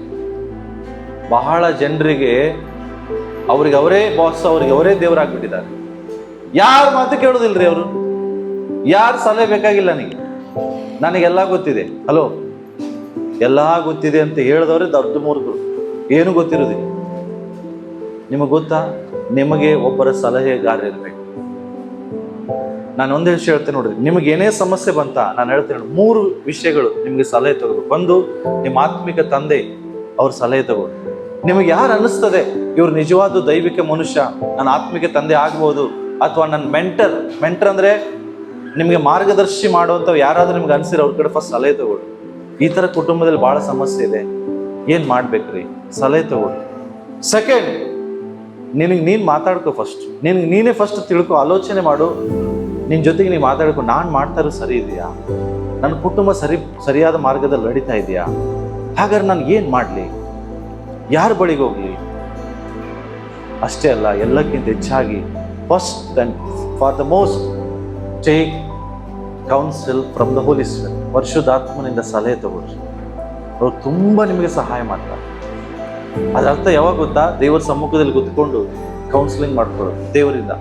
ದೇವ್ರಿಗೆ ಕೇಳ್ರಿ, ದೇವ್ರೆ ಇಂಥ ಪರಿಸ್ಥಿತಿಗಳು ಹಾದು ಹೋಗ್ತಾ ಇದೆ, ನಾನು ಏನ್ ಮಾಡ್ಲಿ? ಎಂಥ ಒಂದು ನಿರ್ಧಾರ ತಗೊಳ್ಳಿ? ಏನ್ ಮಾಡ್ಲಿ ಸ್ವಾಮಿ? ಡಿಸಿಷನ್ ತಗೊಳ್ರಿ. ಅದು ಸಲಹೆ ತಗೊಂಡು ಸುಮ್ಮನೆ ಏನೇನೋ ಮಾಡಬೇಡ್ರಿ. ಅಲ್ಲಿ ನಾವು ನೋಡ್ತೇವೆ, ಅವನು ಏನ್ ಮಾಡ್ದ? 7ನೇ ವಚನ ಹೋದ್ರಿ ಮತ್ತೊಮ್ಮೆ. ನಾನು ತುಸು ಆಲೋಚಿಸಿಕೊಂಡು ಶ್ರೀಮಂತರಿಗೆ ಅಧಿಕಾರಿಗಳಿಗೂ ನೀವು ನಿಮ್ಮ ಸಹೋದರರಿಗೆ ಅಲ್ಲಿ ಅವ್ರನ್ನ ಒಬ್ಬರನ್ನೇ ಕೂಡಿಸ್ಲಿಲ್ಲ. ಅವನೇನ್ ಮಾಡ್ದ? ಶ್ರೀಮಂತರನ್ನ ಕರೆಸದ, ಅಧಿಕಾರಿಗಳನ್ನ ಕರೆಸಿ ಅವರೊಟ್ಟಿಗೆ ಸಮಾಲೋಚನೆ ಮಾಡಕ್ಕೆ ಸ್ಟಾರ್ಟ್ ಮಾಡ್ದ. ಸಮಾಲೋಚನೆ ಮಾಡುವಾಗಲೇ ಸಲಹೆಗಳು ಸಿಗ್ತದೆ. ಅವನು ಇನ್ನೊಬ್ಬರಿಗೆ ಸಲಹೆ ಕೊಡಕ್ ಸ್ಟಾರ್ಟ್ ಮಾಡ್ದ, ಅವನು ಸಲಹೆ ತಗೊಳಕ್ ಸ್ಟಾರ್ಟ್ ಮಾಡ್ದ. ಸುಮ್ಮನೆ ಮಾಡ್ಲಿಲ್ಲ, ಅವನು ಕೌನ್ಸಿಲಿಂಗ್ ಮಾಡ್ತಾ ಇದ್ದಾನೆ, ಅವನು ಸಲಹೆ ಪಡ್ಕೊಳ್ತಾ ಇದ್ದಾನೆ, ಸಲಹೆ ಕೊಡ್ತಾ ಇದ್ದಾನೆ. ನಾನು ಒಂದ್ ಹೇಳ್ತೇನೆ ನೋಡ್ರಿ, ನೀವು ಕೂಡ ದಯಮಾಡಿ ಹೇಳ್ತೇನೆ, ನಿನ್ನ ಕುಟುಂಬದಲ್ಲಿ ಸಮಸ್ಯೆಗಳಾಗಿರ್ಲಿ, ನಿನ್ನ ವೈಯಕ್ತಿಕ ಜೀವಿತದಲ್ಲಿ ಸಮಸ್ಯೆಗಳು ಬರುವಾಗ ಇನ್ನೊಬ್ಬರು ಸಲಹೆ ತಗೊಳ್ಳಿ. ಮೋಸ್ಟ್ ಇಂಪಾರ್ಟೆಂಟ್, ಬಹಳ ಇಂಪಾರ್ಟೆಂಟ್. ನಮಗೆ ಯಾರಾದ್ರೂ ಒಬ್ರು ನಡೆಸೋರು ಬೇಕು, ನಮಗೆ ಯಾರಾದ್ರೂ ಒಬ್ರು ಮಾರ್ಗದರ್ಶನ ಮಾಡೋರು ಬೇಕು. ನಾನೇ ಜ್ಞಾನವಂತ ಅಂತ ಹೇಳಿದ್ರೆ ನನ್ನಷ್ಟು ಮೂರ್ಖ ಯಾರೂ ಇಲ್ಲ. ಪ್ರೇರ್ ನೀನು ನಂಬ್ತಿರಲ್ಲ, ನಾನು ಭಾಳ ಮಾರ್ಗದರ್ಶನ ತಗೋತೀನಿ. 3 ಜನರ ಕಡೆಯಿಂದ ಒಬ್ಬರ ಕಡೆ ತಗೊಳ್ಳಲ್ಲ, 3 ಜನರ ಕಡೆ ತಗೋತೀನಿ. ಏನೇ ಮಾಡಬೇಕಾದ್ರೆ ನಮ್ಮ ಕುಟುಂಬದಲ್ಲಿ ಅಲ್ಲ, ನಮ್ಮ ಸಭೆಯಲ್ಲಿ ಏನಾದರೂ ಸಮಸ್ಯೆಗಳು ಭಾಳ ಇದ್ರೂ ಕೂಡ ಅದನ್ನು ನಾನು ಶೇರ್ ಮಾಡ್ಕೊತೀನಿ. ಯಾರ ಹತ್ರ? ನನ್ನ ಆತ್ಮಿಕ ನಡೆಸುವಂಥವ್ರ ಕಡೆ, ಭಾಳ ಹಿರಿಯರ ಕಡೆ, ಅನುಭವಿಸಿದ ಕಡೆ. ಯಾರ್ಯಾರ ಕಡೆ ಹೇಳ್ಕೊಳ್ಳೋದಿಲ್ಲ, ನನಗೆ ಗೊತ್ತಿದೆ ನನ್ನ ಮೆಂಟರ್ ಯಾರಂತ, ನಾನು ಮಾರ್ಗದರ್ಶನ ಮಾಡೋರು ಯಾರಂತ ನಂಗೆ ಗೊತ್ತಿದೆ. ಅವ್ರ ಕಡೆ ನಾನು ಎವ್ರಿ ಡೇ ಅಟ್ಲೀಸ್ಟ್ ವಾರಕ್ಕೆ 1 ಸಾರಿ ಆದರೂ, ನೀವು ನಂಬ್ತೀರಿ, ನನ್ನ ವೀಕ್ನೆಸ್ಸನ್ನು ಹೇಳ್ಕೊತೇನೆ, ನನ್ನ ಅಚೀವ್ಮೆಂಟ್ಗಳನ್ನು ಹೇಳ್ಕೊತೇನೆ. ಅಚೀವ್ಮೆಂಟ್ಗೋಸ್ಕರ ಶಬಾಸ್ ಎನಿಸ್ಕೋತೇನೆ, ವೀಕ್ನೆಸ್ಗೋಸ್ಕರ ಬಯಸ್ಕೋತೇನೆ ಅಂತ ತಿಳ್ಕೊಟ್ರಿ. ಯಾರಾದರೂ ನೀತಿವಂತನು ಹೊಡೆದರೆ ಅದು ನನಗೆ ಲಾಭ ಅಂತ ಬೈಬಲ್ ಹೇಳ್ತಾರೆ. ಗೊತ್ತಾ ನಿಮಗೆ? ನೀತಿವಂತನು ನಮಗೆ ಹೊಡೆದ್ರೆ ಏನಂತೆ? ಅದು ನಮಗೆ ಲಾಭ. ಇವತ್ತು ಹಂಗಿಲ್ರಿ, ಬೈಯೋಂಗಿಲ್ಲ ನಮ್ಮ ಪರಿಸ್ಥಿತಿ. ಬೈದ್ರೆ 3 ಜನರ ಕಡೆ ಹೇಳ್ಬಿಡ್ತೀರಿ ಹೋಗಿ, ಪಾಸ್ಟರ್ ಹಿಂಗ್ ಬೈದ್ರು. ಸಮಸ್ಯೆ ನೋಡ್ರಿ ನಮ್ದು ಹೆಂಗಿದೆ. ಬುದ್ಧಿ ಹೇಳ್ಬೇಕಾದ್ರೆ, ಮಾರ್ಗದರ್ಶನ ಮಾಡಬೇಕಾದ್ರೆ ಕೆಲವು ಸರಿ ಗದರಿಸಬೇಕು. ಬೈಬಲ್ ಅದೇ ಹೇಳ್ತದೆ, ಎಚ್ಚರಿಸು, ಗದರಿಸು, ತಿಳುವಳಿಕೆಯನ್ನು ಕೂಡ ಹೇಳು. ನಮ್ಮ ಸಮಸ್ಯೆ ಏನು ಗೊತ್ತಾ? ಬರೀ ತಿಳುವಳಿಕೆ ಹೇಳ್ಬೇಕು, ಗದರಿಸುವಂಗೆ ಇಲ್ಲ. ಗದರಿಸಿದ್ರೆ ಮುಂದಿನವ್ರು ಸಭೆಗೆ ಬರೋದಿಲ್ಲ. ಯಾಕೆ? ಬೈದ್ರು. ಹೆಂಗ್ ಬೈದ್ರು ಅವರು? ಏನಂತ ಬೈದ್ರು ಅವರು? ಯಾರಂತ ಬೈದ್ರು ಅವರು? ಏನೋ ಹೇಳ್ಬಿಡ್ತಾರೆ. ಆಮೇಲೆ ಅವ್ರು ಯಾರು ನಂಗೆ ಭಯಕ್ಕೆ ಲಾಸ್ಟಿಗೆ ಅದು ಹೇಳ್ಬಿಡ್ತಾರೆ. ನಮಗೆ ಒಬ್ಬರ ಮಾರ್ಗದರ್ಶನ ಅವಶ್ಯಕತೆ ಇದೆ, ಸಲಹೆಗಾರ ನಮಗೆ ಬೇಕು. ಓಕೆ, ಬೇಗ ನಾನು ಇನ್ನೊಂದು 2 ಪಾಯಿಂಟ್ ಹೇಳಿ ನಾನು ಮುಗಿಸ್ತೇನೆ. ನೆಕ್ಸ್ಟ್ ಏನಾಯ್ತು? ನೆಕ್ಸ್ಟ್ ವಚನ ಓದೋಣ. Godly man must practice biblical method of confrontation. Confrontation ಅಂದ್ರೆ ಏನು ಗೊತ್ತಾ? ಸಮಸ್ಯೆಗಳನ್ನ ಬಗೆಹರಿಸುವಂಥದ್ದು ಹೆಂಗಿರ್ಬೇಕು ಗೊತ್ತಾ? ಮುಖಾಮುಖಿಯಾಗಿರ್ಬೇಕಂತ. ಹೆಂಗಿರ್ಬೇಕ್ರಿ? ಹಲೋ ಹೇಳ್ರಿ, ಜೋರಾಗಿ ಹೇಳ್ರಿ. ನಾವು ಮುಖಾಮುಖಿ ಮಾಡ್ತೇವಾ? ಬರೀ ಹಿಂದೆ ನಮ್ಮ ಸಮಸ್ಯೆ, ಬರೀ ಹಿಂದೆ ಮಾತಾಡೋದು. ಸಮಸ್ಯೆ ಇದೆ. ಈಗ ನನಗೆ ಅಶೋಕನ ಬಗ್ಗೆ ಸಮಸ್ಯೆ ಇದೆ, ನಾನು ಏನ್ ಮಾಡ್ಬೇಕು? ಏನ್ ಮಾಡ್ಬೇಕು ಹೇಳ್ರಿ? ಏನ್ ಮಾಡ್ಬೇಕು? ಅಶೋಕ್ ಸಾರ್ನ ಕರಿಬೇಕು, ಕುಂಡ್ರಿಸಿ ಮಾತಾಡ್ಬೇಕು. ನೋಡು, ನಿಮ್ ಸಮಸ್ಯೆ ಇದೆ, ಓದು ಬೇಡ. ಈಗ ಲೋಹಿತ್ ಬಂದು ಅಶೋಕನ್ ಪ್ರಾಬ್ಲಮ್ ಹೇಳ್ತಾ ಇದ್ದಾನೆ. ನೀನೊಬ್ಬ ದೈವಿಕ ಮನುಷ್ಯ. ನೀನ್ ಯಾರು? ನೀನೊಬ್ಬ ದೈವಿಕ ಮನುಷ್ಯ. ನಿನ್ನ ಕಡೆ ಬಂದು ಲೋಹಿತ್ ಅಶೋಕನ್ ಬಂದು ಚಾಟಿ ಹೇಳ್ತಾ ಇದ್ದಾನೆ. ನೀನೇನ್ ಮಾಡ್ಬೇಕು? ದೈವಿಕ ಮನುಷ್ಯನಾದ್ರೆ ಏನ್ ಮಾಡ್ತೀಯ? ಇರು, ಅಶೋಕನ್ ಕರಿತೀನಿ, ಕೂತ್ಕೊಂಡು ಮಾತಾಡೋಣ. ಹಂಗೆ ಹೇಳ್ರಿ. ನೆಕ್ಸ್ಟ್ ಡೇ ಇಂದ ಅವ್ರು ನಿಮ್ಮ ಮುಂಚೆ ಚಾಡಿ ಬಂದು ಹೇಳಿದ್ರಿ. ಬಟ್ ನೀವು ಅದು ಮಾಡೋದಿಲ್ಲ. ಹೌದು ಹಂಗೆ ಅಂತೇಳಿ ಅವ್ರನ್ನ ಬೆನ್ನು ಕೈಯಾಡಿಸಿ ಕಳಿಸ್ತೀನಿ. ಅವ್ರು ಮತ್ತೆ ಬಂದು ನಿಮ್ಗೆ ಚಾಟಿ ಹೇಳ್ತಾರೆ. 1 ಸಾರಿ ಮಾಡಿ ನೋಡ್ರಿ. ಏನು?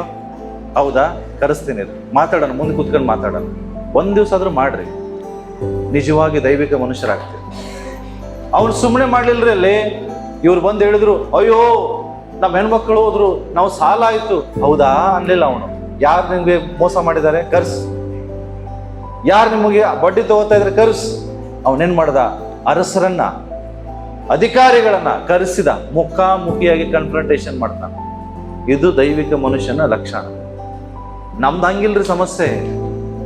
ಯಾರಾದ್ರೂ ಬಂದು ಇನ್ನೊಬ್ಬರ ಬಗ್ಗೆ ಹೇಳುವಾಗ, ಹೌದಾ, ಯಾರಿಗೆ ಹೇಳ್ಬೇಡ, ಸರಿ, ನೀನು ಯಾರಿಗೆ ಹೇಳ್ಬೇಡ ಅಂತೀಯಲ್ಲ, ಫಸ್ಟ್ ಹೇಳೋರೆ ಅವರು. ತಿಳ್ಕೊಂಬಿಡಿ. ನಿಮಗೆ ಗೊತ್ತಿಲ್ಲ ಅಷ್ಟೇ, ಹ್ಞೂ ಅಂತಾರೆ ನಿಮಗೆ. ನೀ ಯಾರಿಗೆ ಹೇಳ್ಬೇಡ ಅಂತೀ ನೋಡು, ಮುಗೀತದ, ಹೋಗಿರ್ತದ ಆಲ್ರೆಡಿ. ಸತ್ಯವಾಗಿ ಹೇಳ್ತೇನೆ ಪ್ರಿಯರೇ, ನೀವು ನನ್ನ ಬಗ್ಗೆ ಏನು ಚಾಟಿ ಹೇಳ್ತೀರಿ ಅದೆಲ್ಲ ನನಗೆ ಬಂದಿರದೆ. ಬಟ್ ನಾನು ಅವ್ರಿಗೆ ಹೇಳೋದು ಒಂದೇ ಏನು ಗೊತ್ತಾ? ಯಾರು ಹೇಳಿದ್ದಾರೆ ಅವ್ರನ್ನ ನಮ್ಮ ಮುಂದೆ ಕರೆಸಿ ಮಾತಾಡಿಸಿ, ಇಷ್ಟೇ. ಅವ್ರು ಮತ್ತೆ ಬರೋದಿಲ್ಲ. ಯಾಕೆ ಹೇಳ್ರಿ? ಅಯ್ಯೋ ನಾವು ಕೆಟ್ಟವರಾದ್ದೇವೆ. ಜನರಿಗೆ ಸಮಸ್ಯೆ ಹೆಂಗೆ ಗೊತ್ತಾ? ತಾವು ಸರಿ ಇರ್ಬೇಕು, ಅದು ಹಾಳಾಗೋಗ್ಲಿ, ಮುಂದೆ ಏನಾದರೂ ಆಗಲಿ, ಅವ್ರು ಕಿತ್ತಾಡ್ಕೊಂಡು ಸತ್ತೋಗ್ಲಿ, ಒಟ್ಟು ನಾನು ಸರಿ ಇರ್ಬೇಕು, ನಾನು ಯಾರಿಗೇನು ಕೆಟ್ಟದವನಾಗ್ಬೇಕು. ಇದು ದೈವಿಕ ಮನುಷ್ಯನ ಲಕ್ಷಣ ಅಲ್ಲ. ದುರಾತ್ಮ ನಿಮ್ಮನ್ನು ಪ್ರೇರೇಪಿಸುವಂತ ಮಾತು. ನಾನು ಹೇಳ್ತೇನೆ, ನಿಮಗೆ ಯಾರ ಬಗ್ಗೆ ಸಮಸ್ಯೆ ಇದೆ ಕರೆಸ್ತೇವ್ರನ್ನ ಮುಂದೆ ಕೂತ್ಕೊಂಡು ಮಾತಾಡ್ರಿ. ನೋಡ್ರಿ, ನಮಗೆ ನಿಮ್ಮ ಬಗ್ಗೆ ಎಂತ ಸಮಸ್ಯೆ ಇದೆ, ಇದನ್ನ ಸಾಲ್ವ್ ಮಾಡ್ರಿ. ಮುಖಾಮುಖಿಯಾಗಿ ಕನ್ಫ್ರಂಟೇಷನ್ ಮಾಡ್ರಿ, ಮುಖಾಮುಖಿಯಾಗಿ ಇದನ್ನ ಪ್ರಾಬ್ಲಮ್ ಸಾಲ್ವ್ ಮಾಡ್ಕೊಳ್ರಿ. ಇದು ಒಬ್ಬ ದೈವಿಕ ಮನುಷ್ಯನ ಗುಣ. ಹಿಂದೆ ಮಾತಾಡೋದು, ಹಿಂದೆ ಹೋಗಿ ಹೇಳೋದು, ಇದೆಲ್ಲ ದೈವಿಕ ಮನುಷ್ಯನ ಗುಣ ಅಲ್ಲ. ಬಹಳ ಸಮಸ್ಯೆ ಸಭೆಯಲ್ಲಿ ಇದೆ. ಬರೀ ಹಿಂದೆ ಮಾತಾಡು. ಅವ ಸರಿ ಇಲ್ಲ, ಅವಳು ಸರಿ ಇಲ್ಲ, ಅವಳು ಹಿಂಗೆ, ಅವಳು ಹಂಗೆ. ಎಷ್ಟು ದಿನ ಅಂತ ಮಾತಾಡ್ತೀರಿ? ನೀವು ಏನ್ ಮಾತಾಡ್ತೀರಿ ಇಮಿಡಿಯೇಟ್ ಆಗಿ ಬಂದು ಹೇಳ್ತಾರೆ. ಬಟ್ ನಾವು ಹೇಳೋದು ಒಂದೇ, ನೀ ನಿಜವಾಗಿ ದೇವ ಮನುಷ್ಯನಾಗಿದ್ರೆ ಹಂಗೆ ಹೇಳುವಾಗ ನಮ್ಗೆ ಫೋನ್ ಮಾಡು. ಹೌದಾ, ನಿಂದ್ರೆ ಅವ್ರಿಗೆ ಫೋನ್ ಮಾಡ್ತೀನಿ, ಮಾತಾಡ್ಬಿಡೋಣ, ಸರಿಪಡಿಸ್ರಿ. ಮತ್ತೆ ಯಾರು ಬಂದು ನಿಮ್ಗೆ ಚಾಡಿ ಹೇಳೋದಿಲ್ಲ. ತಪ್ಪಾದ ಮಾಹಿತಿಯನ್ನ ನೀವು ಅವ್ರಿಗೆ ಕೊಡಬೇಡ್ರಿ, ನೀವು ನಂಬೇಡ್ರಿ. ನಾನು ಭಾಳ ಸರಿ ಹೇಳಿದ್ದೆ ನಿಮಗೆ, ಪದೇ ಹೇಳ್ತೇನೆ, ಅದು ಮತ್ತೆ ಮರೆತು ಹೋಗ್ತೀರಿ. ಯಾರಾದ್ರೂ ನಿಮ್ಗೆ ಬಂದು ಚಾಡಿ ಹೇಳುವಾಗ ಏನ್ ಮಾಡ್ಬೇಕಂತ ಹೇಳಿದ್ದೆ? ನೆನಪಿದೆ ಏನಾದ್ರು? ಎಲ್ರಿ ಈಗ ನೀವು ಹೇಳಿದಾಗ ಒಂದ್ಸರಿ ಓದ್ತದೆ ನಮ್ದಲ್ಲಿ ಮೈಂಡ್. ಆ ಟೈಮಲ್ಲಿ ಅದು ಹೋಗುದಿಲ್ಲ. ಸೈತಾನ ಕಂಪ್ಲೀಟ್ ಅದನ್ನ ಬಂದ್ ಮಾಡಿರ್ತಾನೆ ನಿಮ್ ಕಿವಿನ. ಏನ್ ಹೇಳಿದೆ? ಫಸ್ಟ್ ಏನ್ ಮಾಡ್ಬೇಕು? ಇವ್ರು ಹೇಳುವಂಥದ್ದು ಸತ್ಯನ ಸುಳ್ಳು ಅಂತ ನೀವು ಮೊದಲು ತಿಳ್ಕೊಳ್ಬೇಕು. ಎರಡನೇದು, ಇವ್ರು ಹೇಳುವಂಥವ್ರು ಯಾವ ವ್ಯಕ್ತಿ ಬಗ್ಗೆ ಹೇಳ್ತಾ ಇದ್ದಾರೆ, ಇದು ಒಂದ್ ಬಗ್ಗೆ ಒಳ್ಳೇದಾ ಕೆಟ್ಟದಾಗಿದ್ರೆ ಮೊದಲು ಓಡೋಗ್ಬಿಡ್ರಿ. ಫಸ್ಟ್ ಒಳ್ಳೇದಾಗಿದ್ರೆ ಕೇಳಿಸ್ಕೊಡ್ರಿ, ಹೌದಾ, ಖುಷಿ ಪಡ್ರಿ. ಒಳ್ಳೇದಾಗಿದ್ರೆ. ಕೆಟ್ಟದ್ದು ಹೇಳ್ತಾ ಇದಾರೆ ಗೊತ್ತಾಯ್ತು, ಮೊದಲು ಅಲ್ಲಿ ಜಾಗ ಕರೀಬೇಕು. ಅರ್ಥ ಆಗ್ತದ ನಾನು ಹೇಳಿದ್ರೆ? ಮೂರನೇದು, ಹೇಳೋದು ಅಟ್ಲೀಸ್ಟ್ ನಿನ್ನ ಲಾಭಕರ ಇರ್ತದ, ಅಲ್ಲ ಅವ್ರ ಲಾಭಕರ ಇರ್ತದ, ಯಾರ ಲಾಭಕ್ಕೂ ಇರಲ್ಲ. ಅದು ಬರೀ ಹಾಳು ಮಾಡೋದೇ ಇರ್ತದ. ಅಂಥವ್ನ ಕೇಳಿಸ್ಕೊಂಡು ನಿಮ್ಮ ಕಿವಿ ನೀವೇ ಹಾಳು ಮಾಡ್ಬೋದು. ಕನ್ಫ್ರಂಟೇಷನ್, ದೈವಿಕ ಮನುಷ್ಯ ಏನ್ ಮಾಡ್ತಾನೆ? ಸಮಸ್ಯೆಗಳು ಬಂದಾಗ ಮುಖಾಮುಖಿಯಾಗಿ ಅದನ್ನ ಎದುರಿಸ್ತಾನೆ. ಅವನು ಅದನ್ನೇ ಮಾಡ್ದ. ಇಲ್ಲಿ ರಾಜರನ್ನ ಕರೆಸದ, ಓದು 7ನೇ ವಚನ. ಶ್ರೀಮಂತರಿಗೆ ಅಧಿಕಾರಿಗಳಿಗೂ ನೀವು ನಿಮ್ಮ ಸಹೋದರರಿಗೆ ಎಂದರೇನು ನೋಡ್ರಿ. ಅವ ಹೇಳ್ದ, ನೋಡ್ರಿ ನಮ್ ಮುಂದೆ ಬಡ್ಡಿ ತಗೋತಾ ಇದ್ದಾರೆ. ಅವ್ನು ಸುಮ್ನೆ ಕೇಳ್ಕೊಂಡು ಸುಮ್ನೆ ಕೂತ್ಕೊಳ್ಳಿಲ್ಲ. ಯಾರು ಬಡ್ಡಿ ತಗೋತಾ ಇದಾರೆ? ಲೋಹಿತ್ ತಗೋತಾರೆ. ಕರೆಸ್ ಲೋಹಿತಿಗೆ ಹೇಳ್ತಾರೆ, ನೀನ್ ಇವ್ರ ಕಡೆ ಬಡ್ಡಿ ತಗೊಳ್ದೇನು? ಸರಿ, ನಾನು ಬಡ್ಡಿ ತಗೊಳ್ಳೋದು? ಯಾರಾದ್ರೂ ಬಡ್ಡಿ ತಗೋತೀರಾ ಇಲ್ಲಿ? ಹಲೋ, ಬಡ್ಡಿಗೆ ಸಾಲ ಕೊಡ್ತೀರಾ? ನಂಗೂ ಬೇಕು. ಕೊಡ್ತೀರಿ? 10% ಕೊಡ್ತೇನೆ ಬಡ್ಡಿ. ಬೈಬಲ್ ಹೇಳ್ತದೆ, ಬಡ್ಡಿ ಸಾಲ ತಗೋಬಾರ್ದು. ಆ ಬಡ್ಡಿಯಿಂದ ಬರುವ ಹಣ ನಿನಗೆ ಆಶೀರ್ವಾದ ಅಲ್ಲ, ಅದು ನಿನ್ನ ಕೆಡಕಿಗೆ ಬರ್ತದೆ ಹೊರತು ನಿನ್ನ ಒಳಿತಿಗೆ ಬರುವುದಿಲ್ಲ. ಅದಕ್ಕೆ ಹೇಳ್ತಾನೆ, ನೀವು ಬಡ್ಡಿಯಿಂದ ಸಾಲ ತಗೋದು ಒಳ್ಳೇದು. ಮುಂದೆ, ಬಡ್ಡಿ ತೆಗೆದುಕೊಳ್ಳುವುದೇರೆಂದರೇನು ಎಂದು ಹೇಳಿ ಅವರೊಡನೆ ಬಹಳವಾಗಿ ಹೆಣಗಾಡಿ ಅವರಿಗೆ ವಿರೋಧವಾಗಿ ಮಹಾಸಭೆಯನ್ನು ಕೂಡಿಸಿ. ಸಾಕು. ಇಲ್ಲಿ ನೋಡ್ರಿ, ಅವರಿಗೆ ಕೇಳುವಂತ ಪ್ರಶ್ನೆ ಕನ್ಫ್ರಂಟೇಷನ್, ಮುಖಾಮುಖಿಯಾಗಿ ಮಾತಾಡ್ತಾನೆ. ನಾನು ಒಂದ್ ಹೇಳ್ತೀನಿ ನೋಡ್ರಿ, ಬೈಬಲ್ ಸ್ಪಷ್ಟವಾಗಿ ಹೇಳ್ತೇವೆ, ಯಾರಾದ್ರೂ ತಪ್ಪು ಮಾಡ್ತಾರಾ ಫಸ್ಟ್ ಅವ್ರು ಹೋಗಿ ಸಂಗಡ ಮಾತಾಡು, ಮುಖಾಮುಖಿಯಾಗಿ ಮಾತಾಡು. ಅವ್ರು ಕೇಳಲಿಲ್ವಾ 2 ಸರಿ ಮಾತಾಡು, 3 ಸರಿ ಮಾತಾಡು. 3 ಸರಿ ಕೇಳಿದ್ರೆ ಸಭೆಗೆ ಬಂದು ತಿಳಿಸು. ಇದೆಯಾ ಬಿಬ್ಲಿಕಲ್ ಕಾನ್ಫ್ರಂಟೇಷನ್? ಅಂದ್ರೆ ಹೀಗೆ ಹಿಂದೆ ಮಾತಾಡಂತ ಹೇಳುದಿಲ್ಲ. ಆ ವೈಯಕ್ತಿಕ ಹೋಗಿ ಅವನ ಸಂಸ್ಕೃತಿ ಮಾತಾಡು. ಅವನು ಸರಿಪಡಿಸ್ಕೊಳ್ಲಿಲ್ಲ 2 ಸರಿ ಮಾತಾಡು, ಮತ್ತೆ ಸರಿಪಡಿಸ್ಕೊಳ್ಲಿಲ್ಲ ಮತ್ತೊಂದ್ಸರಿ ಪ್ರಯತ್ನ ಮಾಡು. ಅವನಿನ್ ಮಾತೇ ಕೇಳ್ತಾ ಇಲ್ಲ, ಸಭೆಗೆ ತಿಳಿಸು. ಇದು ಕನ್ಫ್ರಂಟೇಷನ್. ಈ ತರ ಮಾತಾಡ್ಬೇಕು, ಈ ತರ ಸಮಸ್ಯೆಗಳನ್ನ ಬಗೆಹರಿಸಬೇಕು ಮುಖಾಮುಖಿಯಾಗಿ. ಸಮಸ್ಯೆಗಳನ್ನ ಹಿಂದೆ ಸಮಸ್ಯೆಗಳನ್ನ ಬಗೆಹರಿಸಕ್ಕೆ ಹೋಗ್ಬೇಡ್ರಿ, ಮುಖಾಮುಖಿಯಾಗಿ ಬಗೆಹರಿಸ್ರಿ. ಓಕೆ, ಮುಗೀತು. ಲಾಸ್ಟ್ ನೆಕ್ಸ್ಟ್ ಏನ್ ಮಾಡ್ಬೇಕು? Godly man should encourage the fear of god. ನೋಡ್ರಿ, ಯಾರು ತಪ್ಪು ಮಾಡ್ತಾ ಇರ್ತಾರಲ್ಲ ಆ ವ್ಯಕ್ತಿಗೆ ದೇವರ ಕೋಪದ ಬಗ್ಗೆ ತಿಳಿಸ್ಕೊಡ್ಬೇಕು. ಅದೇ ಹೇಳ್ತಾ ಇದ್ದಾನೆ ಅವನು. ಏನು? ಓದು. ಆಮೇಲೆ ನಾನು ಅವರಿಗೆ, ನೀವು ಮಾಡಿದ್ದು ಒಳ್ಳೆಯದಲ್ಲ. ನಾನು ನಮ್ಮ ವಿರೋಧಿಗಳಾಗಿರುವ ಅನ್ಯ ಜನರ ನಿಂದೆಗೆ ಗುರಿಯಾಗದಂತೆ ದೇವರಲ್ಲಿ ಭಯಭಕ್ತಿ ಉಳ್ಳವರಾಗಿ ನಡೆದುಕೊಳ್ಳಬೇಕಲ್ಲವೇ? ದೇವರ ಭಯಭಕ್ತಿ ಉಳ್ಳವರಾಗಿ ನಡ್ಕೊಳ್ಬೇಕಲ್ಲ ನೀವು. ದೇವರ ಕೋಪ ಇಲ್ದಂಗೆ ಜೀವಿಸ್ತಾ ಇದ್ದೀರಿ. ದೇವರ ಕೋಪವನ್ನು ನೆನಪು ಮಾಡಿಕೊಂಡು. ಇವತ್ತು ಜನರಿಗೆ ಪಾಪ ಮಾಡಕ್ ಕಾರಣ ಏನ್ ಗೊತ್ತಾ? ದೇವರ ಭಯ ಇಲ್ಲ. ದೇವರ ಭಯದವನು ಪಾಪ ಮಾಡುವುದಿಲ್ಲ. ಹಾಗಾಗಿ ಯಾರು ತಪ್ಪು ಮಾಡ್ತಾ ಇದ್ದಾರೆ ಅವ್ರಿಗೆ ದೇವರ ಕೋಪದ ಬಗ್ಗೆ ತಿಳಿಸ್ರಿ. ಹಲೋ, ದೇವರ ಕೋಪ ಸುಮ್ಮನೆ ಅಂತ ತಿಳ್ಕೊಬೇಡ್ರಿ. ದೇವರ ಕೋಪದ ಪಾತ್ರೆಗಳ ಬಗ್ಗೆ ಓದ್ರಿ, ಹೋಗಿ.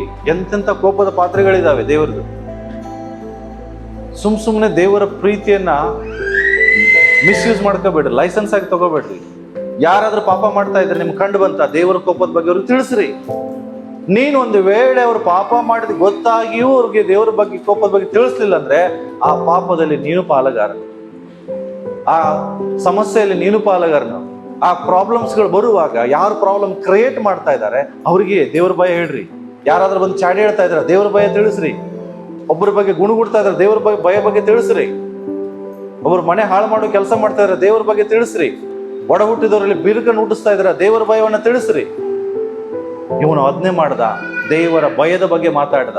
ದೇವರಲ್ಲಿ ಭಯಭಕ್ತಿ ಉಳ್ಳವರಾಗಿ ನಡಿಬೇಕಲ್ವಾ ನೀವು ಹಿಂಗೆ ಕೆಲಸ ಮಾಡೋದು. ಇವ್ರು ಬ್ಯಾರೆದವ್ರಲ್ರಿ, ಸಾಲ ಕೊಟ್ಟವ್ರು ಎಲ್ಲ ಯಹೂದ್ಯರೇ, ದೇವರ ಧರ್ಮಶಾಸ್ತ್ರವನ್ನು ತಿಳಿದವರು, ಧರ್ಮಶಾಸ್ತ್ರಕ್ಕೆ ವಿಧೇಯರಾಗಿ ನಡೆಯವರೇ ಪಾಪ ಮಾಡ್ತಾ ಇದಾರೆ. ಅಲ್ಲಿ ಏನು ಬಡ್ಡಿ ತಗೋತಾ ಇದ್ದಾರೆ, ಅಪಹರಿಸ್ತಾ ಇದ್ದಾರೆ, ಫಲಗಳನ್ನ ಅನ್ಯಾಯವಾಗಿ ಕಬಳಿಸ್ಕೋತಾ ಇದ್ದಾರೆ, ಮೋಸ ಮಾಡ್ತಾ ಇದ್ದಾರೆ, ವಂಚನೆ ಮಾಡ್ತಾ ಇದ್ದಾರೆ.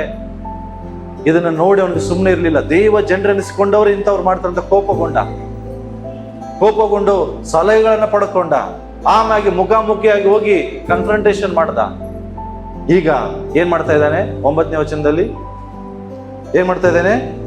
ದೇವರ ಕೋಪದ ಬಗ್ಗೆ ಅವರಿಗೆ ತಿಳಿಸ್ತಾ ಇದ್ದಾನೆ. ನಾವೇನ್ ಮಾಡ್ಬೇಕು ಗೊತ್ತಾ? ಜನರ ಗಮನವನ್ನ ದೇವರ ಕೋಪದ ಕಡೆಗೆ ತಿರುಗಿಸ್ಬೇಕು. Bring the people's attentions to the fear of God. ಜನರ ಮನಸ್ಸನ್ನ ದೇವರ ಭಯದ ಕಡೆಗೆ ತಿರುಗಿಸ್ಬೇಕು. ಅದು ನಮ್ಮ ಕೆಲಸ. ಅದಕ್ಕಾಗಿ ದೇವರು ನಮ್ಮನ್ನು ಕರೆದಿರ್ತಾರೆ. ನಿಮ್ಮ ಕುಟುಂಬದಲ್ಲಿ ಯಾರಾದ್ರೂ ತಪ್ತಾ ಇದ್ದಾರಾ, ಜಸ್ಟ್ ಅವರಿಗೆ ದೇವರ ಭಯದ ಕಡೆ ಅವರ ಗಮನ ಹರಿಸಿ.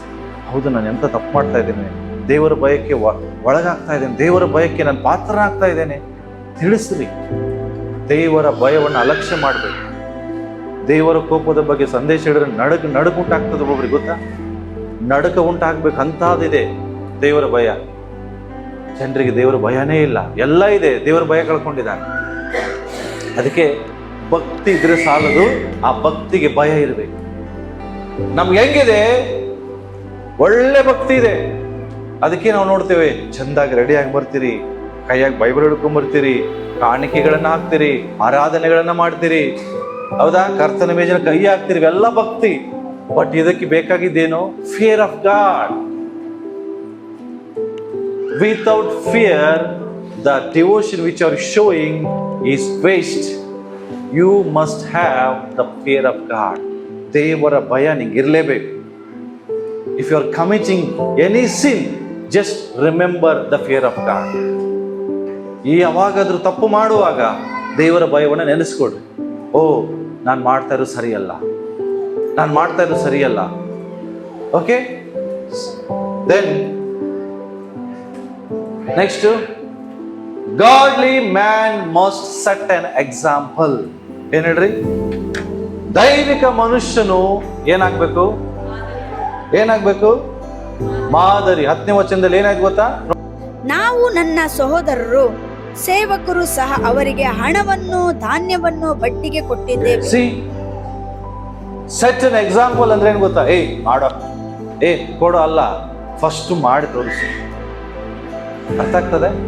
ಫಸ್ಟ್ ಮಾಡೋದ್ರಲ್ಲಿ ನೀನ್ ಮಾದರಿಯಾಗಿ, ಕೊಡುವುದ್ರಲ್ಲಿ ನೀನ್ ಮಾದರಿಯಾಗಿರು. ಏನ್ ಹೇಳ್ತಿ ಅದನ್ನ ನೀನ್ ಫಸ್ಟ್ ಮಾಡು. ಬರೇ ಜನರಿಗೆ ಬುದ್ಧಿ ಹೇಳ್ತೇವೆ ನಾವು ಮಾಡೋದಿಲ್ಲ ಅಲ್ಲ. ನಮ್ಮ ಸಮಸ್ಯೆ ಏನು? ಬುದ್ಧಿ ಹೇಳಿದ್ರೆ ಬಹಳ ವೇದಾಂತಗಳು ಹೇಳ್ತೇವೆ, ಆದ್ರೆ ನಾನೇ ಅದನ್ನ ಮಾಡ್ಲೋದಿಲ್ಲ. ಬಟ್ ಅವನು ಹಂಗ್ ಮಾಡ್ಲಿಲ್ಲ. ಫಸ್ಟ್ ನಾನು, ನನ್ನ ಜನರು ಏನ್ ಮಾಡಿದ್ವಿ ನಾವು? ಅವ್ರಿಗೆ ಫಸ್ಟ್ ಹಣವನ್ನು ಕೊಟ್ಟು ಸಹಾಯ ಮಾಡಿದ್ವಿ. ಓದನ್ನೆಮ್ಮೆ, I also with my brethren and my servants am lending them money. ಅವರಿಗೆ ಹಣವನ್ನ ಕೊಡ್ತಾ ಇದ್ದೇನೆ. And grains, ದವಸ ಧಾನ್ಯಗಳನ್ನು ಕೊಡ್ತಾ ಇದ್ದೇನೆ. Please let us stop this. ಓದು. ಬಡ್ಡಿ ತೆಗೆದುಕೊಳ್ಳುವ ಪದ್ಧತಿಯನ್ನು ಬಿಟ್ಟು ಬಿಡೋಣ. ಏನ್ ಹೇಳೋಣ ಹೇಳ್ರಿ ಎಲ್ಲರೂ? ಪಕ್ಕದವ್ರಿಗೆ ಹೇಳ್ರಿ.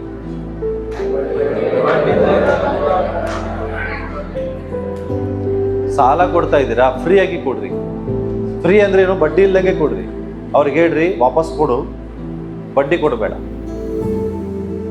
ಹಣ ಸಾಲ ಕೊಡ್ಬೋದು, ಆದ್ರೆ ಬಡ್ಡಿ ಕೇಳಬೇಡ್ರಿ. ಇಷ್ಟು ವರ್ಷ ಆಯ್ತು ನೀ ಕೊಡ್ದಿಲ್ಲ, ಹೆಂಗ್ ಬಡ್ಡಿ ಎಷ್ಟಾಗ್ತದೆ ಗೊತ್ತಾ? ಬಡ್ಡಿ ಕೊಡೀಗ ಅನ್ಬೇಡ. ಓಕೆ, ಅವನು ನೋಡ್ತೇವೆ, ಅವನು ಮಾದರಿ ಆಗಿದ್ದಾನೆ. 10ನೇ ವಚನ ಫುಲ್ ಓದು. ನಾವು ನನ್ನ ಸಹೋದರರು ಸೇವಕರು ಸಹ ಅವರಿಗೆ ಹಣವನ್ನು ಧಾನ್ಯವನ್ನು ಬಡ್ಡಿಗೆ ಕೊಟ್ಟಿದ್ದೇವೆ. ಬಡ್ಡಿ ತೆಗೆದುಕೊಳ್ಳುವ ಪದ್ಧತಿಯನ್ನು ಬಿಟ್ಟು ಬಿಡೋಣ. ಅವರ ಹೊಲ ದ್ರಾಕ್ಷ ತೋಟ, ಎಣ್ಣೆ ಮರಗಳ ತೋಪು, ಮನೆ ಇವುಗಳನ್ನು ನೀವು ಹಣ ಕೊಟ್ಟು ಹಣ, ಧಾನ್ಯ, ದ್ರಾಕ್ಷರಸ, ಎಣ್ಣೆ ಇವುಗಳಿಗೋಸ್ಕರ ಶೇಕಡ ಇಷ್ಟೆಂದು ತೆಗೆದುಕೊಂಡಿರುವ ಬಡ್ಡಿಯನ್ನು ದಯವಿಟ್ಟು ಈ ಹೊತ್ತೇ ಹಿಂದಕ್ಕೆ ಕೊಡಿರಿ ಎಂದು ಹೇಳಿದರು. ಏನ್ ಗೊತ್ತಾ, ಒಂದು ವೇಳೆ ಯಾರಾದ್ರೂ ಅಕ್ರಮವಾಗಿ ಅನ್ಯಾಯವಾಗಿ ತಗೊಂಡಿದ್ರೆ ಏನ್ ಮಾಡ್ಬೇಕಂತ ಗೊತ್ತಾ? ಇವತ್ತೇ ವಾಪಸ್ ಕೊಡ್ರಿ. ಹಲೋ, ಯಾರಿಗಾದ್ರೂ ಅನ್ಯಾಯ ಮಾಡಿದ್ದೀರಾ? ಮೋಸ ಮಾಡಿರಾ? 10 ರೂಪಾಯಿ 100 ರೂಪಾಯಿ ಯಾರಿಗಾದ್ರು? ದೇವರಿಗೆ ಭಾಳ ಮಾಡೇವ್ರಿ. ದೇವರ ವಾಕ್ಯ ಹೇಳ್ತದೆ, ಏನಾದ್ರೂ ಇವತ್ತು ನೀನು ಬಡ್ಡಿ ಆಗಿ ಅನ್ಯಾಯವಾಗಿ ಮೋಸನ ಏನಾದ್ರೂ ಮಾಡಿದ್ರೆ ಅವನೇನ್ ಹೇಳ್ತಾನೆ ಲಾಸ್ಟಿಗೆ, ಇವತ್ತೇ ಹಿಂದಕ್ಕೆ ಕೊಟ್ಬಿಡ್ರಿ. ನೋಡ್ರಿ, ಅದೇ ಹೇಳೋದು, godly man must C proper restitution. Restitution ಅಂದ್ರೆ ಹಿಂದಕ್ಕೆ ಕೊಡುವುದು, ಮರುಪಾವತಿಸುವುದು. ಬ್ರದರ್, ನಾನು ನಿಮ್ಮ ಕಡೆ ಮೊನ್ನೆ ಹಣ ತಗೊಳ್ಳುವಾಗ 100 ರೂಪಾಯಿ ಜಾಸ್ತಿ ತಗೊಂಡ್ಬಿಟ್ಟಿದ್ದೆ, ನಂಗೆ ಕ್ಷಮಿಸ್ರಿ, ತಗೊಳ್ರಿ ವಾಪಸ್. ಇದು ರೆಸ್ಟಿಟ್ಯೂಷನ್. ನಾನು ನಿಮಗೆ ಹಣ 100 ರೂಪಾಯಿ ಕೊಟ್ಟಿದ್ದೆ, ನಾನು ನಿಮ್ಮ ಕಡೆ ಬಡ್ಡಿ ತಗೊಂಡೆ, ಈ ಬಡ್ಡಿ ಹಣ ವಾಪಸ್ ತಗೊಳ್ರಿ. ಇದು ರೆಸ್ಟಿಟ್ಯೂಷನ್. ಅದನ್ನೇ ಜಕ್ಕಾಯ ಮಾಡ್ದ. ಏನ್ ಮಾಡ್ದ? ಯಾವಾಗ ಅವನಿಗೆ ಕಣ್ಣುಗಳು ತೆರೆಯಲ್ಪಡ್ತೋ ಅವಾಗ ಹೇಳ್ತಾನೆ, ಸ್ವಾಮಿ, ಯಾರಿಂದಾದ್ರೂ ಅನ್ಯಾಯವಾಗಿ ನಾನು ತಗೊಂಡಿದ್ರೆ, ಮೋಸನ ಮಾಡಿದ್ರೆ, 1 ಅಲ್ಲ 2 ಅಲ್ಲ 3 ಅಲ್ಲ 4ರಷ್ಟು ವಾಪಸ್ ಕೊಡ್ತೇನೆ ಅಂತ ಹೇಳಿ ಕೊಟ್ಟ. ಅದು ರೆಸ್ಟಿಟ್ಯೂಷನ್. ನಾವು ಮಾಡ್ತೇವೆ ಹಂಗೆ? ಮರುಪಾವತಿ ತಗೊಂಡು ಸಾಲನೇ ಕೊಡುವುದಿಲ್ಲ. ನಮ್ಮ ಸಮಸ್ಯೆ ಅಲ್ಲ? ಕೇಳ್ರಿ, ದಯಮಾಡಿ ಹೇಳ್ತೇನೆ, ಯಾರಿಗಾದ್ರೂ ಅನ್ಯಾಯ ಮಾಡಿದ್ರೆ, ಮೋಸ ಮಾಡಿದ್ ನಿಮ್ಗೆ ಗೊತ್ತಾದ್ರೆ, ದಯಮಾಡಿ ಹೇಳ್ತೇನೆ, ಮರುಪಾವತಿಸಿ ವಾಪಸ್ ಕೊಟ್ಬಿಡ್ರಿ. ಅದರಷ್ಟು ದೊಡ್ಡ ಸ್ಥಿತಿ ಯಾವುದೂ ಇಲ್ಲ. ಅಷ್ಟೇ ಅಲ್ಲ, ಬರೀ ಅದಷ್ಟೇ ಅಲ್ಲ, ಒಂದ್ ವೇಳೆ ನೀವು ಯಾರಿಗಾದ್ರೂ ಅನ್ಯಾಯ ಮಾಡಿದ್ದೀರಾ, ಹೋಗಿ ಕ್ಷಮಾಪಣೆ ಕೇಳಿ, ಅದೇ ಮರುಪಾವತಿಸು. ಯಾರ ಬಗ್ಗೆ ಆದ್ರೂ ಚಾಡಿ ಹೇಳಿದ್ದೀರಾ, ಮರುಪಾವತಿಸ್ರಿ. ಇವತ್ತು ಹೋಗಿ, ಏನು ನಿನ್ ಬಗ್ಗೆ ನಾನು ಚಾಡಿ ಹೇಳಿದ್ದೆ, ನಂಗೆ ಕ್ಷಮಿಸು. ಇದೇ ಮರುಪಾವತಿಸೋದು. ಬರೀ ಹಣ ಅಷ್ಟೇ ಅಲ್ಲ, ಮರುಪಾವತಿಸುವುದೇನು? ಮೋಸ ಮಾಡಿದ್ರೆ ಯಾರಿಗಾದ್ರು ಹೆಂಗೆ ಮೋಸ? ಕೆಲವರು ಹಣದಲ್ಲಿ ಮೋಸ ಮಾಡಿರ್ತಾರೆ, ಇನ್ ಕೆಲವರು ಅವರಿಗೆ ವಿರೋಧವಾಗಿ ಅನ್ಯಾಯ ಮಾಡಿರ್ತಾರೆ. ಮೋಸ, ಸುಳ್ಳು ಹೇಳಿರ್ತೀರಿ, ಮೋಸ. ನಿಜವಾಗಿ ದೈವಿಕ ಮನುಷ್ಯನಾಗಿದ್ರೆ ಇವತ್ತು ಮರುಪಾವತಿಸಿ. ಅವನು ಹೇಳ್ತಾ ಇದ್ದಾನೆ ನಾಳೆ ಅಂತ ಹೇಳ್ತಾ ಇಲ್ಲ. ಏನ್ ಹೇಳ್ತಾ ಇದ್ದಾನೆ? ಪಕ್ಕದವ್ರಿಗೆ ಹೇಳ್ರಿ, ಇವತ್ತೇ ವಾಪಸ್ ಕೊಡ್ರಿ. ಏನ್ ವಾಪಸ್ ಕೊಡ್ತೀರಿ? ಇವತ್ತೇ ಮರುಪಾವತಿಸ್ರಿ ಅಂತ ಹೇಳ್ರಿ. ಯಾರಿಗಾದ್ರೂ ಮೋಸ ಮಾಡಿದ್ದೀರಾ, ಮರುಪಾವತಿಸಿ. ಯಾರಿಗಾದ್ರೂ ಸುಳ್ಳು ಹೇಳಿದ್ದೀರಾ, ಮರುಪಾವತಿ. ಅದೇ ಮರುಪಾವತಿಸುವುದು. ಅನ್ಯಾಯ ಮಾಡಿದ್ದೇನೆ ಸ್ವಾಮಿ, ಇವ್ರಿಗೆ ವಿರೋಧವಾಗಿ ತಪ್ಪು ಮಾಡಿದ್ದೇನೆ ಸ್ವಾಮಿ, ಇವರಿಗೆ ಮೋಸ ಮಾಡಿದ್ದೇನೆ. ನಾನು ಹೇಳ್ತೇನೆ, ಅದರಷ್ಟು ಗ್ರೇಟ್ನೆಸ್ ಯಾವಾಗ ಎಲ್ಲಿಲ್ಲ. ಆವಾಗ ಯೇಸು ಹೇಳ್ತಾರೆ, ಹಿಂದೆ ಈ ಮನೆಗೆ ರಕ್ಷಣೆ. ಯಾಕೆ? ಅವನು ರೆಸ್ಟಿಟ್ಯೂಷನ್ ಮಾಡ್ದ, ಮರುಪಾವತಿಸಿದ. ನಮ್ಮ ಸಮಸ್ಯೆ ಏನು? ಮಾಡ್ತೇನೆ, ಮಾಡುವುದಿಲ್ಲ. ಅದಕ್ಕೆ ದೇವರು ನಮಗೆ ಹೇಳುವುದಿಲ್ಲ, ಹಿಂದೆ ಈ ಮನೆಗೆ ಆಶೀರ್ವಾದ ಆಯ್ತಂತ ಹೇಳಿ. ದಯಮಾಡಿ ಹೇಳ್ತೇನೆ, ಗಾಡ್ಲಿ ಮ್ಯಾನ್ ಅವೆಲ್ಲ ಮಾಡುದು. ಅದಕ್ಕಾಗಿ ಲಾಸ್ಟಿಗೆ ಅವ್ರು ಏನ್ ಮಾಡಿದ್ರು? ನೆಕ್ಸ್ಟ್ ವಚನ ಓದಿ ಮುಗಿಸ್ಬಿಟ್ಟು, ಅವರು ಹಿಂದಕ್ಕೆ ಕೊಡುತ್ತೇವೆ, ಅವರಿಂದ ಏನು ಕೇಳುವುದಿಲ್ಲ, ನೀನು ಹೇಳಿದಂತೆ ಮಾಡುತ್ತೇವೆ ಎಂದು ಉತ್ತರ ಕೊಟ್ಟರು. ಸಿ, ಯಾವಾಗ ಒಬ್ಬ ದೈವಿಕ ಮನುಷ್ಯನ ಈ ರೀತಿಯಾದ ಆಕ್ಷನ್ ತಗೊಂಡ, ಏನ್ ಹೇಳಿದ್ರು ಅವರೆಲ್ಲ? ನೀ ಏನ್ ಹೇಳಿದಿ ಅದನ್ನ ನಾವು ಮಾಡ್ತೇವೆ, ಅವ್ರಿಗೆಲ್ಲ ನಾವು ವಾಪಸ್ ಕೊಡ್ತೇವೆ, ಅವ್ರ ಅನ್ಯಾಯ ಮಾಡಿದಂತ ಹಣ ವಾಪಸ್ ಕೊಡ್ತೇವೆ, ಬಡ್ಡಿ ವಾಪಸ್ ಕೊಡ್ತೇವೆ, ಅವ್ರ ಹೆಣ್ಮಕ್ಳನ್ನು ವಾಪಸ್ ಕೊಡ್ತೇವೆ, ಅವ್ರ ಹೊಲಗಳನ್ನು ವಾಪಸ್ ಕೊಡ್ತೇವೆ, ಅವರ ಮನೆಗಳನ್ನು ಎಲ್ಲವನ್ನು ವಾಪಸ್ ಕೊಟ್ರಿ. ಅದು ನಿಜವಾದ ಮಾನಸಾಂತರ, ನಿಜವಾದ ದೇವರ ಕಡೆಗೆ ತಿರುಗಿಕೊಳ್ಳು. ನಾವು ವಾಕ್ಯವನ್ನು ಕೇಳ್ತೀವಿ, ಹೌದು ಹೌದು ಅಂತೇವಿ, ತಲೆ ಅಲ್ಲಾಡಿಸ್ತೇವೆ, ಆದ್ರೆ ಮಾಡೋದಿಲ್ಲ. ನಮ್ಮ ಹಾರ್ಟ್ ಹೆಂಗಿದೆ, ಅವ್ರ ಹಾರ್ಟ್ ಹೆಂಗಿದೆ ವಿಚಾರ. ನಮ್ದು ಕಠಿಣ ಹೃದಯ. ಯಾಕೆ ವ್ಯಾಲ್ಯೂ ಕಡಿಮೆ ಆಗ್ತದೆ ನಮ್ದು? ಹಲೋ, ಜನರ ಮುಂದೆ ವ್ಯಾಲ್ಯೂ ಕಡಿಮೆ ಆಗ್ತದೆ ಅಂತ ಹೇಳಿ ನೀನು ಹೇಳಿದ್ರೆ ನಿನ್ ವ್ಯಾಲ್ಯೂ ದೇವ್ರ ಮುಂದೆ ಜಾಸ್ತಿ ಆಗ್ತದೆ. ಮಾಡಿ, ನೀನ್ ಜನರ ಮುಂದೆ ವ್ಯಾಲ್ಯೂ ಕಡಿಮೆ ಆದ್ರೂ ಪರವಾಗಿಲ್ಲ, ದೇವ್ರ ಮುಂದೆ ವ್ಯಾಲ್ಯೂ ಜಾಸ್ತಿ ಆಗ್ತದೆ. ಯಾವಾಗ? ನೀನ್ ಮರುಪಾವತಿಸುವಾಗ, ನೀನು ಅವ್ರಿಗೆ ವಾಪಸ್ ಹೋಗಿ ಕನ್ಫ್ರಂಟೇಷನ್ ಮಾಡುವಾಗ. ರೆಸ್ಟಿಟ್ಯೂಷನ್ ಮಾಡಿಕೊಳ್ಳುವಾಗ ಖಂಡಿತವಾಗಿ ದೇವರು ನಿನಗೆ ದೊಡ್ಡ ಗೌರವ ನೀಡ್ತಾರೆ, ನಿನಗೆ ನಿಜವಾದ ಜಯಮಾಲೆ ಆಗ್ತಾರೆ. ಅರ್ಥ ಆಯ್ತಾ? ಈ ರೀತಿಯಾಗಿ ಒಬ್ಬ ದೈವಿಕ ಮನುಷ್ಯನು ಸಮಸ್ಯೆಗಳನ್ನ ಬಗೆಹರಿಸ್ತಾನೆ. ನೀವು ಅದೇ ದೈವಿಕ ಮನುಷ್ಯರಾಗ್ತೀರಿ. ಅರ್ಥ ಆಯ್ತಾ? ಏನಿಲ್ವಾ? ಅರ್ಥ ಆಯ್ತ್ರಿ? ಏನ್ ಮಾಡಿದ ದೈವಿಕ ಮನುಷ್ಯ? ಫಸ್ಟಿಗೆ ಸಮಸ್ಯೆಗಳನ್ನ ಅಲಕ್ಷ್ಯ ಮಾಡಲಿಲ್ಲ. ಏನ್ ಮಾಡಲಿಲ್ಲ? ಎರಡನೇದು,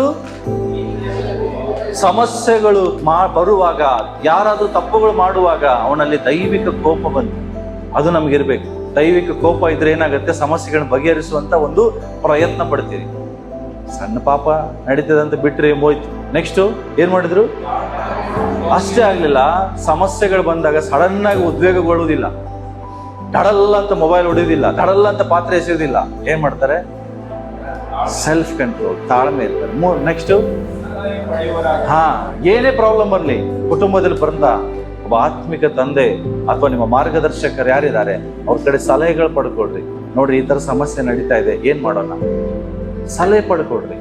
ನೆಕ್ಸ್ಟ್, ಮುಖಾಮುಖಿಯಾಗಿ ಕನ್ಫ್ರಂಟೇಷನ್ ಮಾಡ್ರಿ, ಹಿಂದೆ ಮಾತಾಡ್ಬೇಡ್ರಿ. ನೆಕ್ಸ್ಟ್, ದೇವರ ಕೋಪದ ಬಗ್ಗೆ ತಿಳಿಸ್ರಿ. ನೆಕ್ಸ್ಟ್, ಮಾದರಿಯಾಗಿರ್ರಿ. ಕೊನೆಯದಾಗಿ ಮರುಪಾವತಿಸಿ.